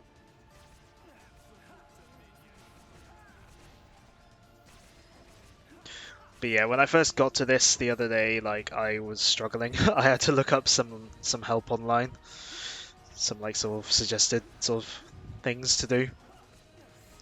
Especially because as we get further on the boss fight, it does. There's a part where it's like not fully explained what you're meant to do. It's not really explained at all what you're meant to do. So I did have to look up what I meant to do at a certain point. And then when you pick a character that works well for phase 3, it does make it a bit easier, a little bit easier and quicker. But we'll get to that when we get to it. We're only on phase 1 so far.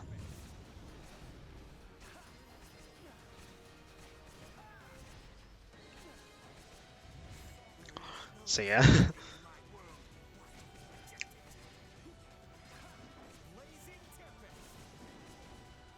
Ouch.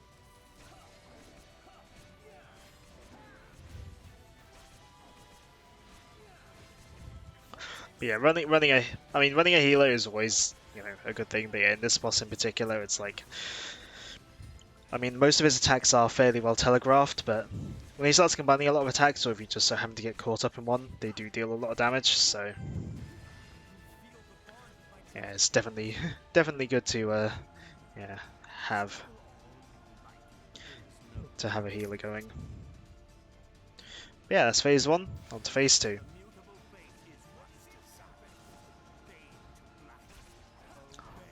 So yeah, no real new strategies needed here, just, different attacks to dodge around.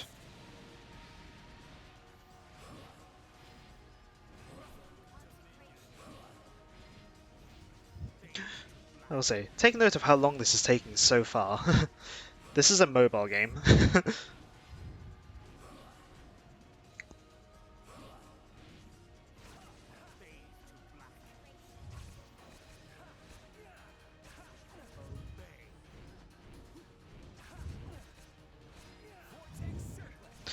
Yeah, again, the first night I got to this, when I was like having several failed attempts, my thumb started getting quite tired.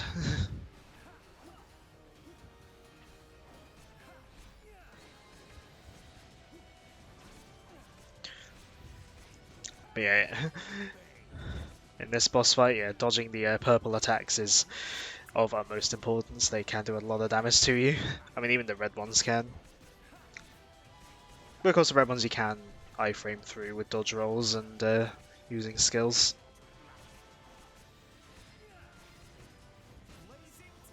But yeah, in the first phase, though, yeah, you can ouch.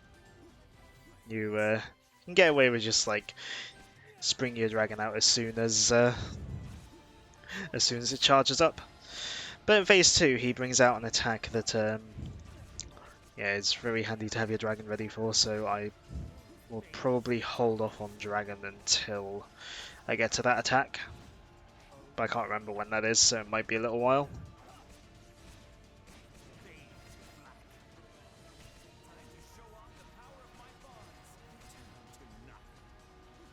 Unless I manage to charge up a second second thing on the dragon meter. Then I might use it.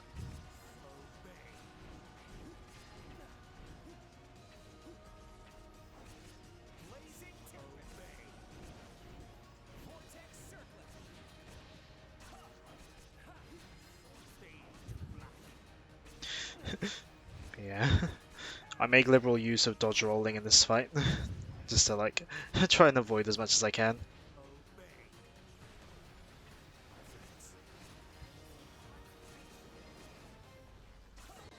Because you're losing a character when you're like fighting a boss like this, you are losing a lot of attack power if you someone dies. So you definitely always want to avoid deaths when possible.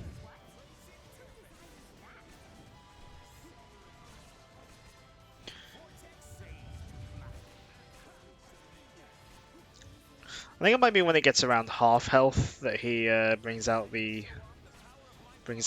attack where I want to save my dragon for.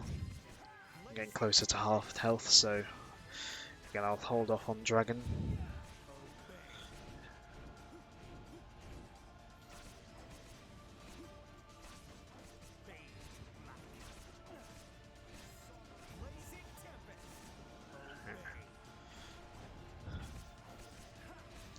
Because yeah, there we go. It brings out a bunch of cubes, and if you don't destroy enough of these cubes, it like basically insta kills you. It at least does like loads of damage to you. It's like basically insta kill.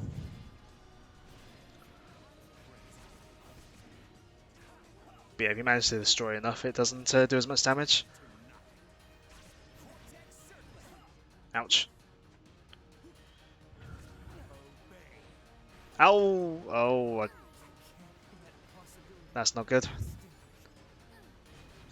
I kind of want to retry. So yeah, that's why you don't want someone to die. So what I'm going to do is set that to auto and speed up, see if we can get back there faster. Ugh.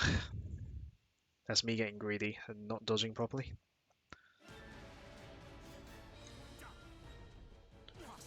So yeah.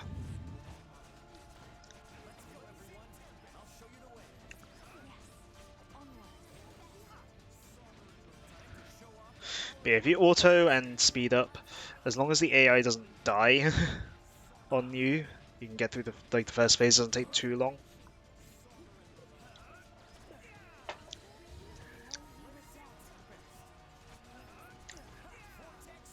Yeah, I was doing some experimenting the last couple of days.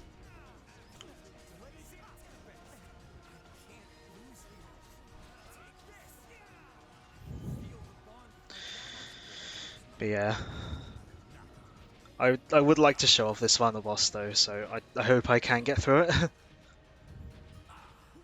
If not, I guess I'll just have to. I guess I'll just have to like direct, like find like a YouTube recording of it or something. Yeah, and this is the problem with autoing. The AI is not the smartest. Like it works okay, but it's not the smartest thing in the world. Back when the game first came out, the AI was pretty useless though.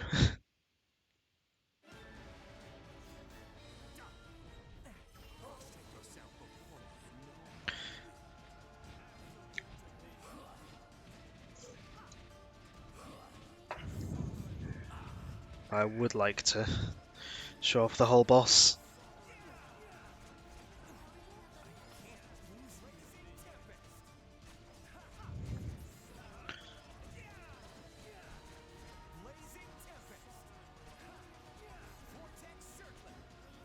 Alright.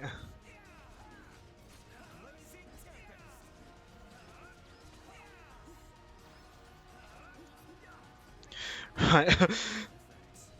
When there's too many attacks on screen, that's when the AI gets bad at dodging. So I'm gonna direct it for a moment. There we go.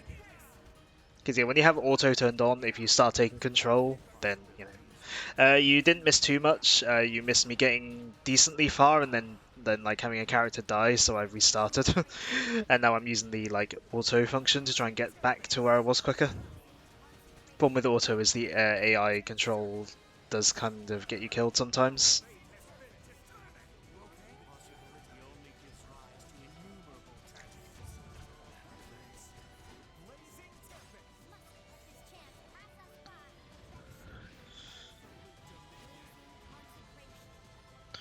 So yeah, I'm autoing it, but I'm keeping my eye very closely on it and babysitting the AI in situations where I feel like the AI would try to keep attacking when dodging would be the better option.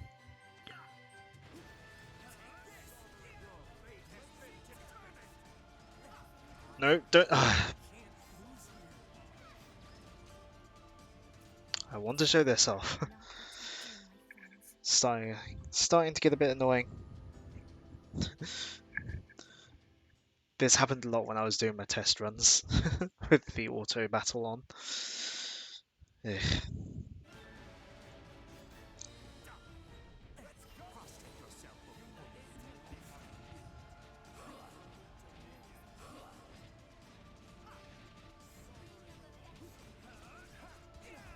Yeah, it's when it starts throwing out a lot of attacks that the AI thinks it can like iframe through, and it's like, nope, there's too many.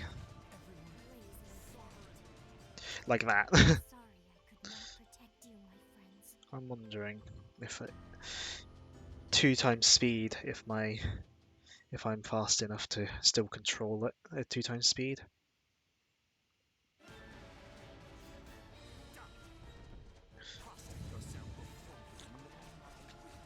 Because then that has the benefit of human control, but you know, still sped up.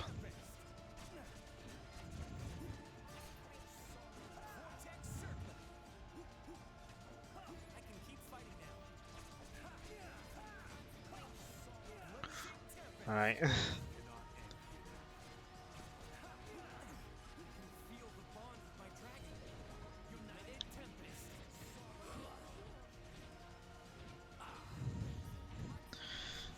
Yeah, I have no idea how well this is going to go.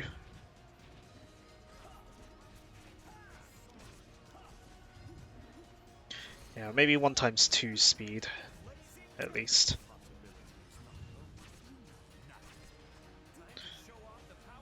How about 1 times 5 speed? Then it's still quicker, but like manageable.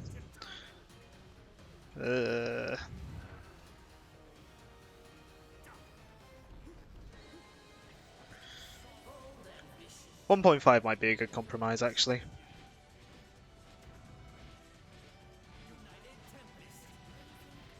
Because then I can keep up with what's... I might be able to keep up with what's going on, but it'd still be a bit quicker.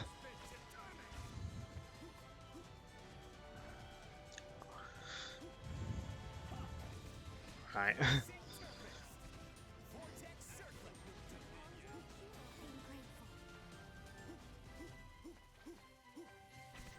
Right.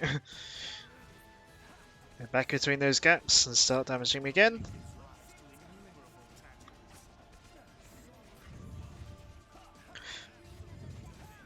And the thing is as well, I'm not even particularly underleveled for this fight. Like, I mean, I'm not super optimized for it either, but like, I'm not really underleveled either. It's just, it's this tanky.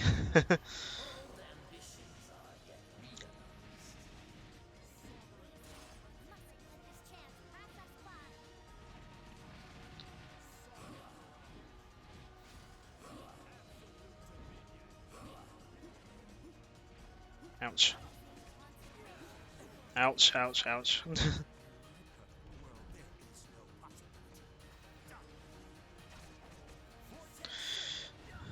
Alright.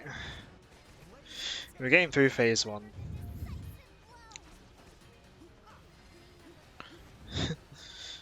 A lot of dodge rolling. A lot of dodge rolling.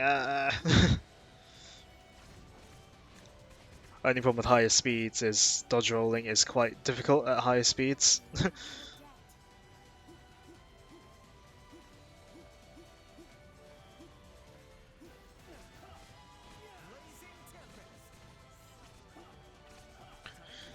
Alright.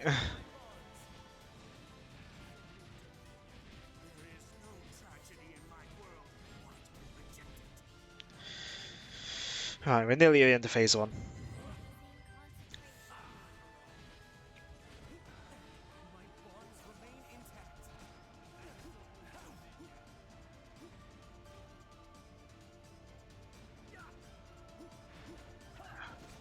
I was close.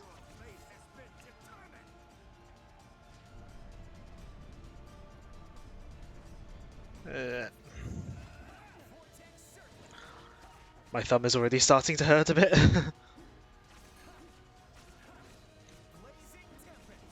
Right, there we go. Back to phase 2.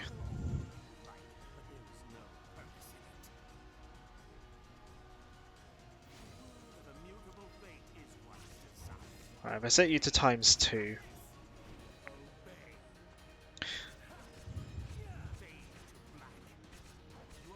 Oh, didn't mean to do that one. But yeah, I want proper full... Is that Sephiroth? No, it's Xenos, yeah, the eventual main antagonist of the game, one of the two creators of the world. Um, yeah, it's a long and complicated. There's a long and complex story to explain it all.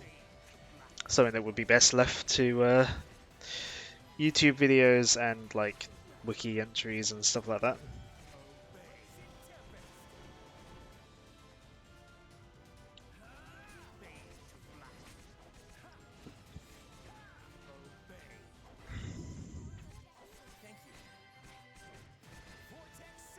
Alright.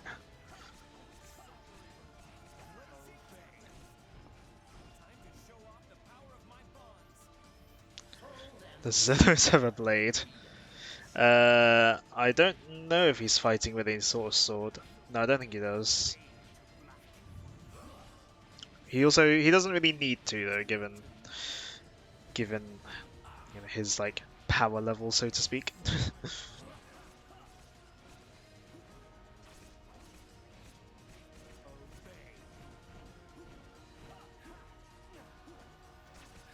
Yeah, in the entire lore, he is one of the most powerful beings. In which, given that he is, a, one of the creators of the world, that's kind of makes sense.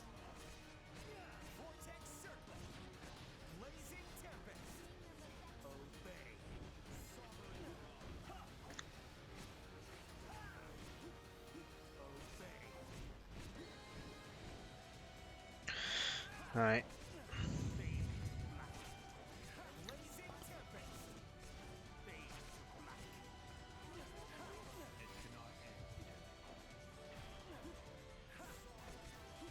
Given all the similarities, maybe Monolith can make a Dragalia game. I wouldn't be opposed to seeing Monolith do something with the IP. I mean, given my enjoyment of the Xenoblade games, I'm, not opposed to seeing Monolith. I would not be opposed to seeing Monolith do stuff in general at this point.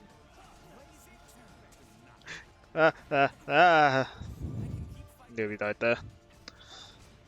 Fortunately, the strength of a god is nothing compared to the power of friendship. You joke, but that's not too far off the mark. Like this form of the character of the Prince of Yuden that I'm playing as is Bond-forged, like Bond-forged Yuden, which, yeah, his power comes from the strength of his bonds. Joke.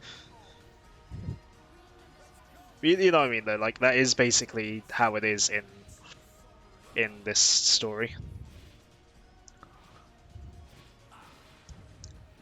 Oh, I didn't destroy those in time.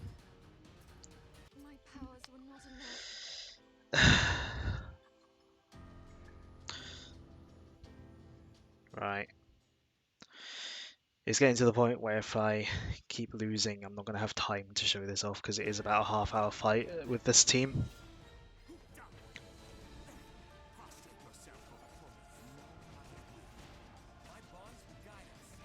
Preparedness is my greatest asset.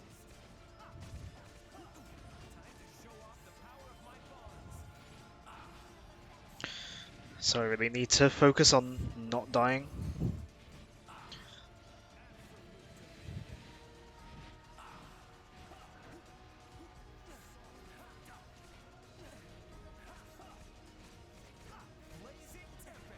We'll beat them with the power of friendship. I like your attitude. Alright.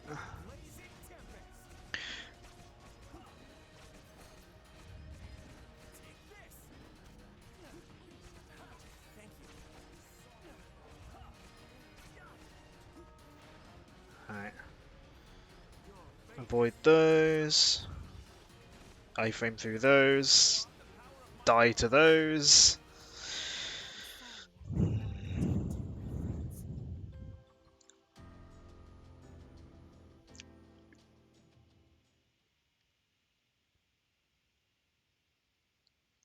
I guess if I can't show this off, I could probably show off the like final boss, which is more story focused than this fight, but it has its own cool moments, though it does miss some of the cool moments from this fight. But like I basically consider this to be the final boss, because it is more difficult and like you don't sort of win it with story power.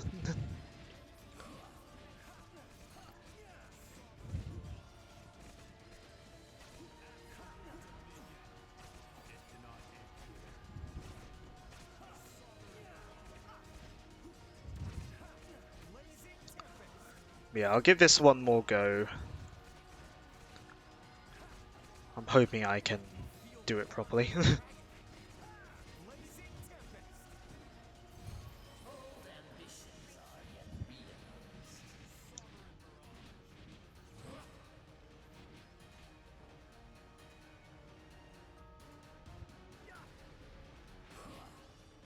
Right.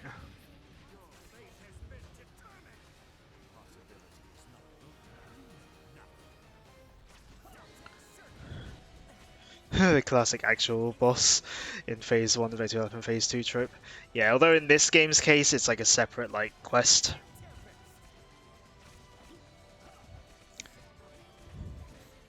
Considering this is already like a 3-phase fight.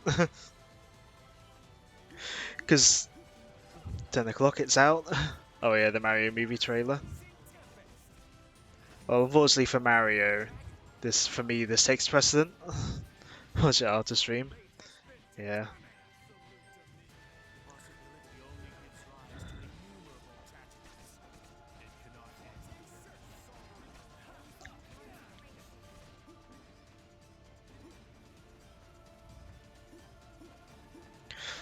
But yeah. But in case I do have to give up on this boss and do the other final boss, the sort of the like final boss is basically a retread of like this. I think only phases 1 and 2 though.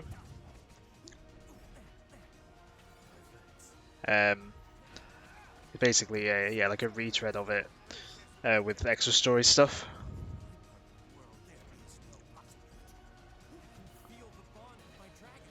Yeah, because of Xenos' whole thing of like his world is fixed with no possibilities, and like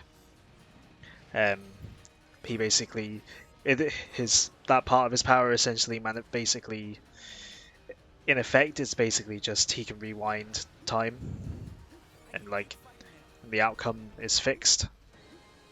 And so you basically we have to fight him again.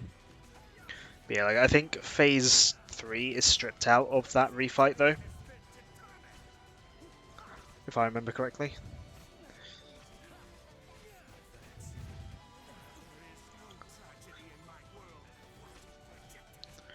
But yeah, in that version of the fight, once you get to a certain point, I'm pretty sure you can't lose, though. Okay, yeah. It's clear I'm not going to get this done on stream time. But yeah, basically though, at one point in phase 3, basically it has some like QTEs, which is something that never happens in this game. Which is just like that's sort of cool stuff I want to show off. But we can show off the final boss, which has some story bits in it as well. Yeah, and they give you a completely preset team for this, so anyone who gets this far has the same chance of finishing. But like I said, I do think this is less difficult.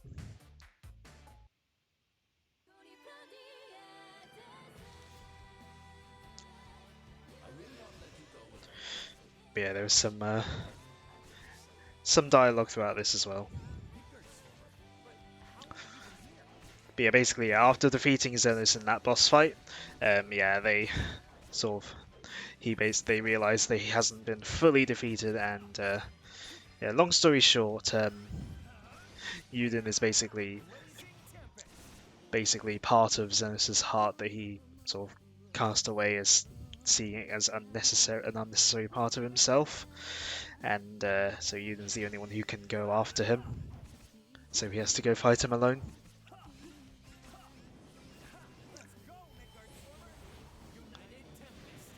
Which is why we had to basically do the same fight again after a little level.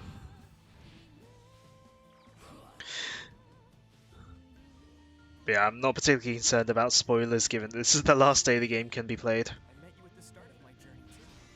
Maybe it's fate that everything ends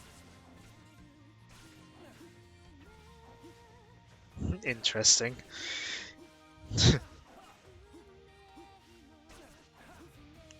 Are there perhaps similar... Do perhaps similar events happen in games that you have played?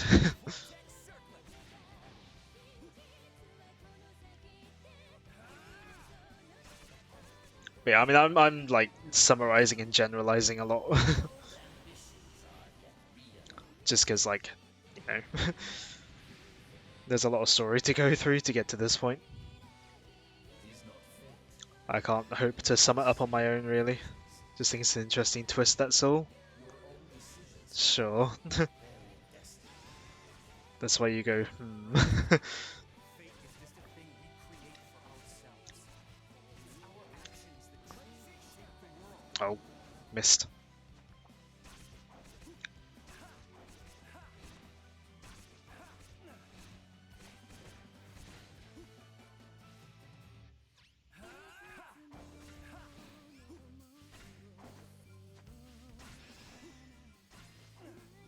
Blazing Tempest. Right. Can I move on? Yes. Let's go, Midgard Swimmer. United Tempest.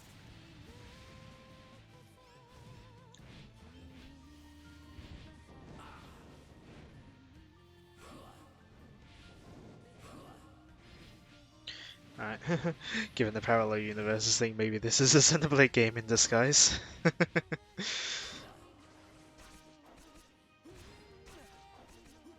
Well, I think it's all of like the different like worlds and stuff. It is all the same characters. It's just that, you know, things go down differently in the different worlds, essentially.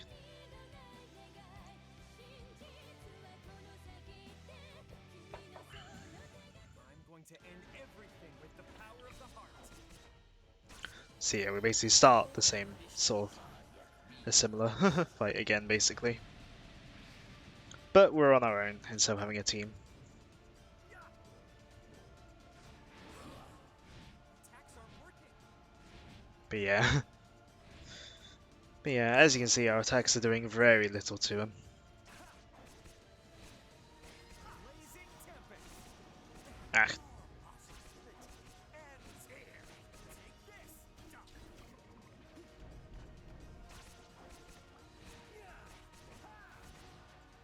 You okay? I give myself a little heal. Blazing Tempest. But yeah, we'll see at this point. All we can really do is keep hitting him. Vortex Circlet.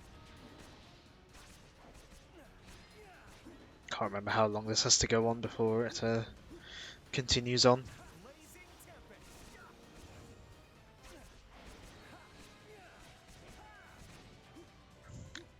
Because this level is one of the rare occurrences in the game where a level sort of has dialogue in between stuff. Blazing Tempest. Fate has been determined. Run around all these. Your fate has been determined.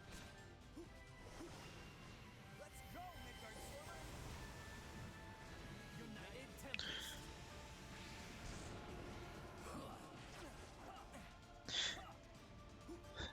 There we go. He does like an unavoidable attack. Oh, I didn't do the cutscene. Oh well. Basically, there was a cutscene that, you know, yeah, where he, you know.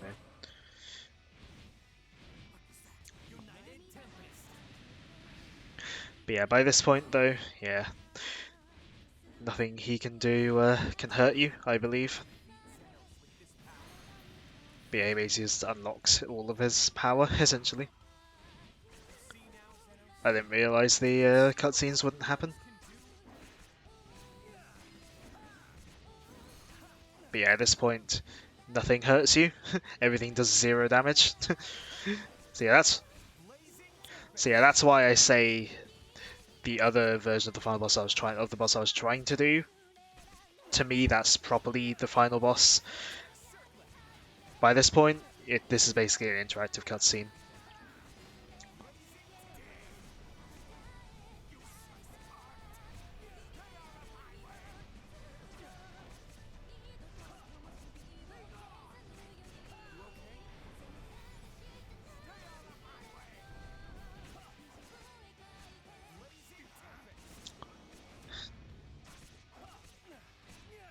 But yeah, he is nearly finished though.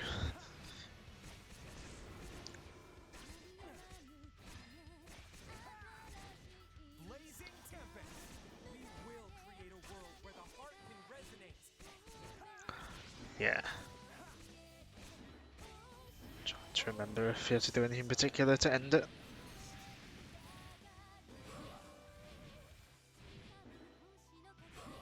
Oh yeah. Yeah, a button has shown up on the right hand side of the screen. For our finishing blow.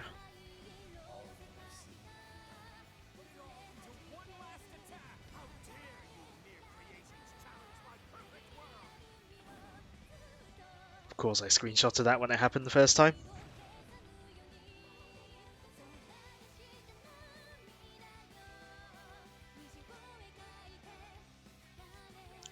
But yeah, it's a much shorter fight. It's basically an interactive cutscene. That's why I consider the other one the proper final boss.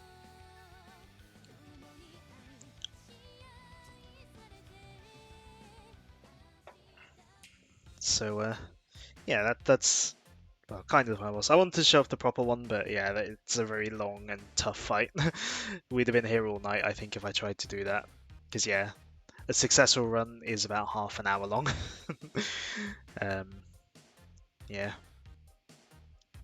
So yeah, the ending cutscenes are quite long, so I won't show them up. But yeah, but if you want me to, I can roughly sum up the end of the story if anyone is curious. Just because the ending cutscenes are quite long. But yeah, as it is 10:15, I'll start wrapping things up. I am gonna keep playing the game for the rest of the night as well. You know, I'm not done yet. Say half an hour, geez, that's long, but I've had a fair share of long boss fights. It feels long because it's a mobile game. It's half an hour of, you know, lots of tapping the screen.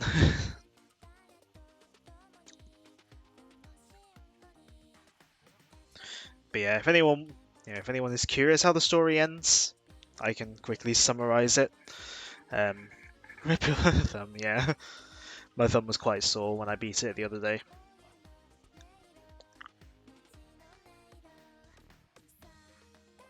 Yeah, before we still finish up stream. Actually, if I bring the HUD back, they'll talk.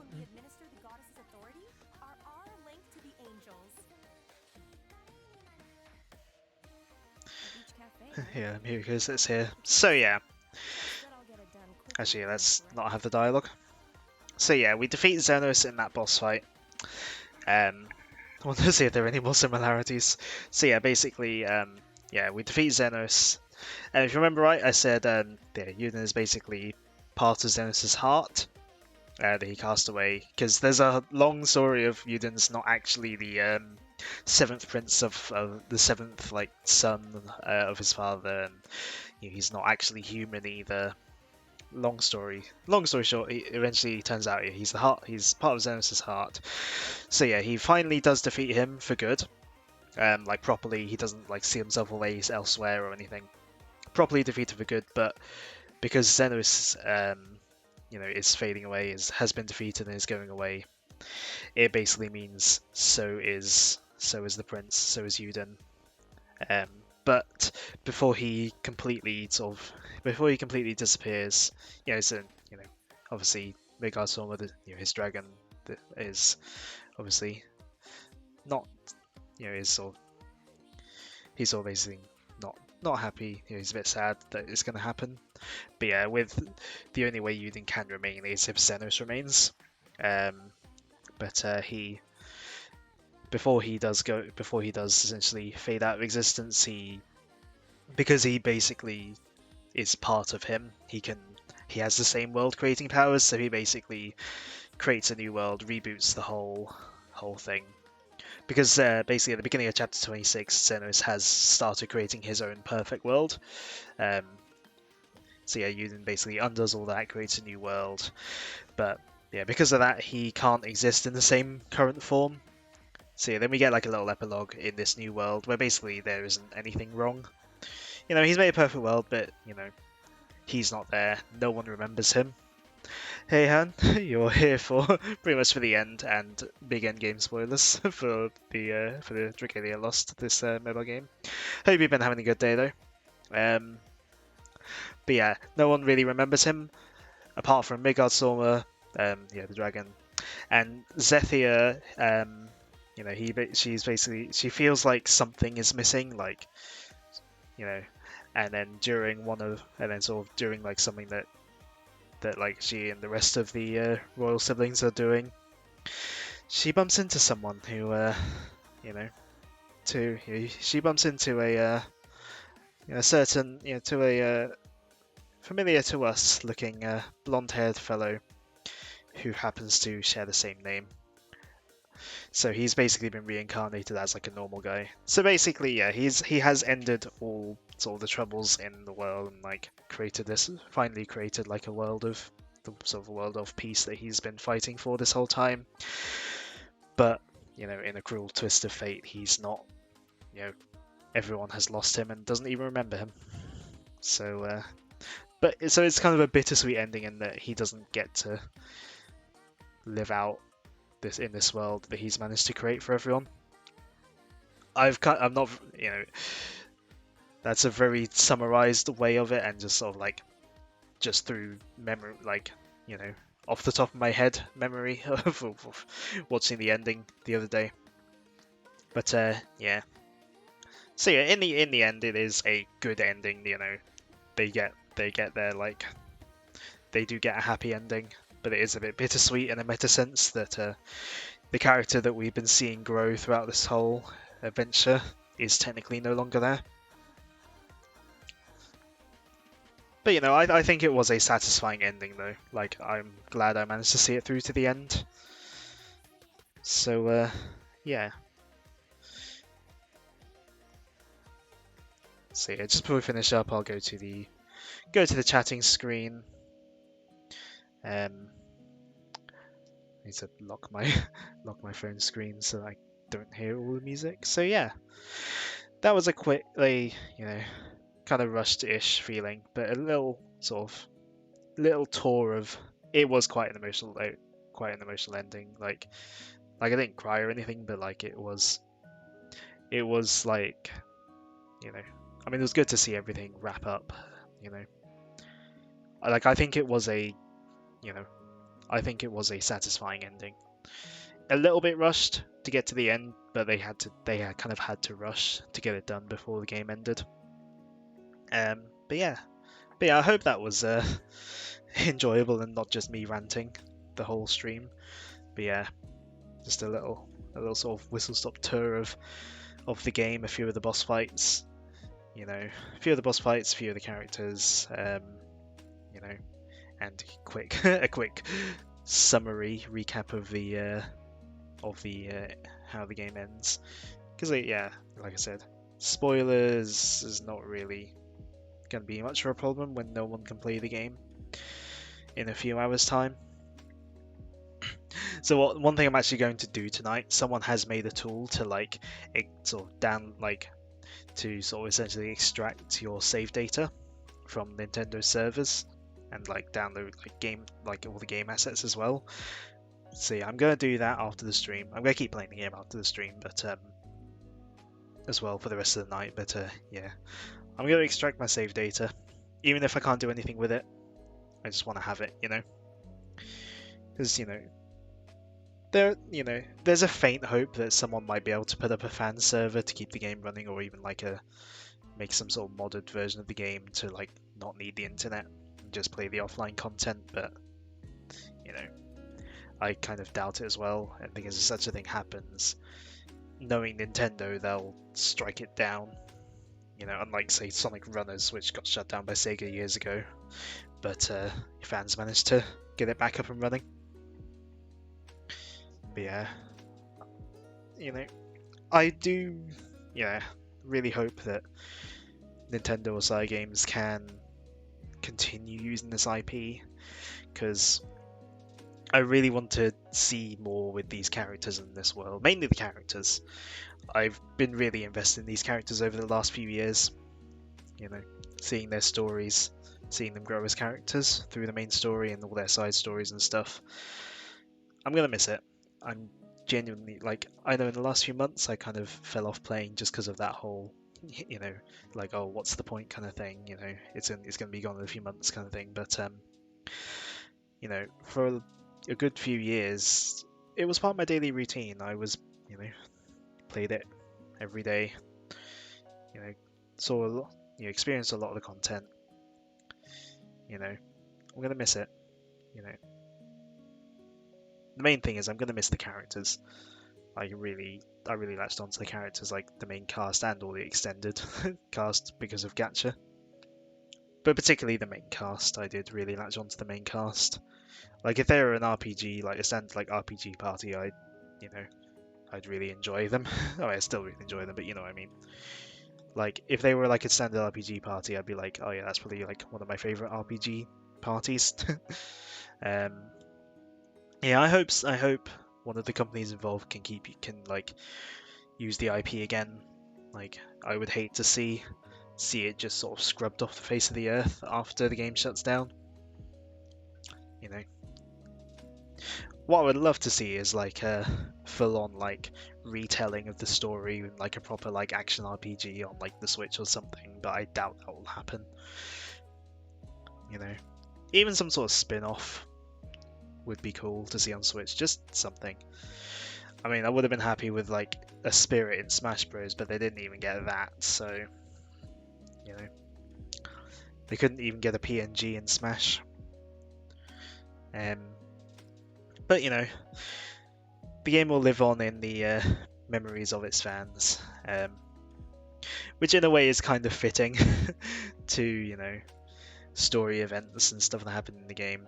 To events that happen in the game, it is kind of fitting that the memories that people will share and sort of stuff will be how the game is remembered. Yeah. So yeah, I'm not sure much else I can say. Obviously I know a lot of gamers, especially console and PC, sort of people who only play on console and PC, they do dismiss mobile games just as oh, it's just cheap money making stuff, or it's not, they're just shallow games, they're not really worth anything. But Dragalia Lost, it felt like a one of a kind mobile game where everything, it was a really well fleshed out world and story, and gameplay that's it's simple to get a hold of because it's a mobile game. You just swipe and tap to control, but it had a lot of depth to the mechanics and stuff.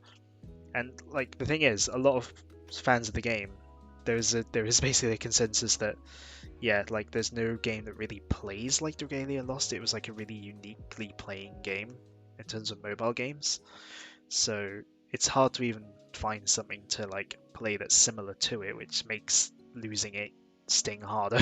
But yeah, it's nearly 10:30. I gotta stop rambling.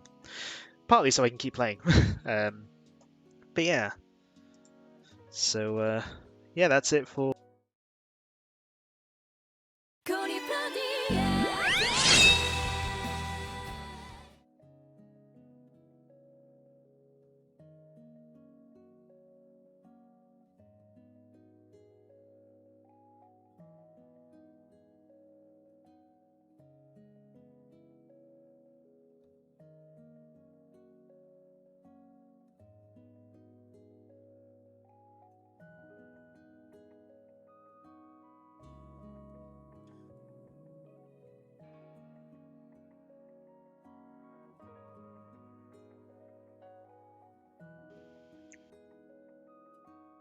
I accidentally hit the start stream button on my thing. You would think if the stream was already started, it wouldn't try to restart it. Or maybe it didn't. I think maybe it just went to the start screen. Anyways, yeah. Before any other weird things happen, yeah, I'm glad I managed to you know, do this stream though and show off some of the game. You know, I mean, it's a game I've been talking about for a long time, and you know, I know I streamed it once or twice in the past, but you know, I never really explained. I didn't I didn't really explain much of the game before, so it was nice to explain stuff like, you know, actually talk about how the game worked and talk about some of the story. You know, it was nice to share some of that.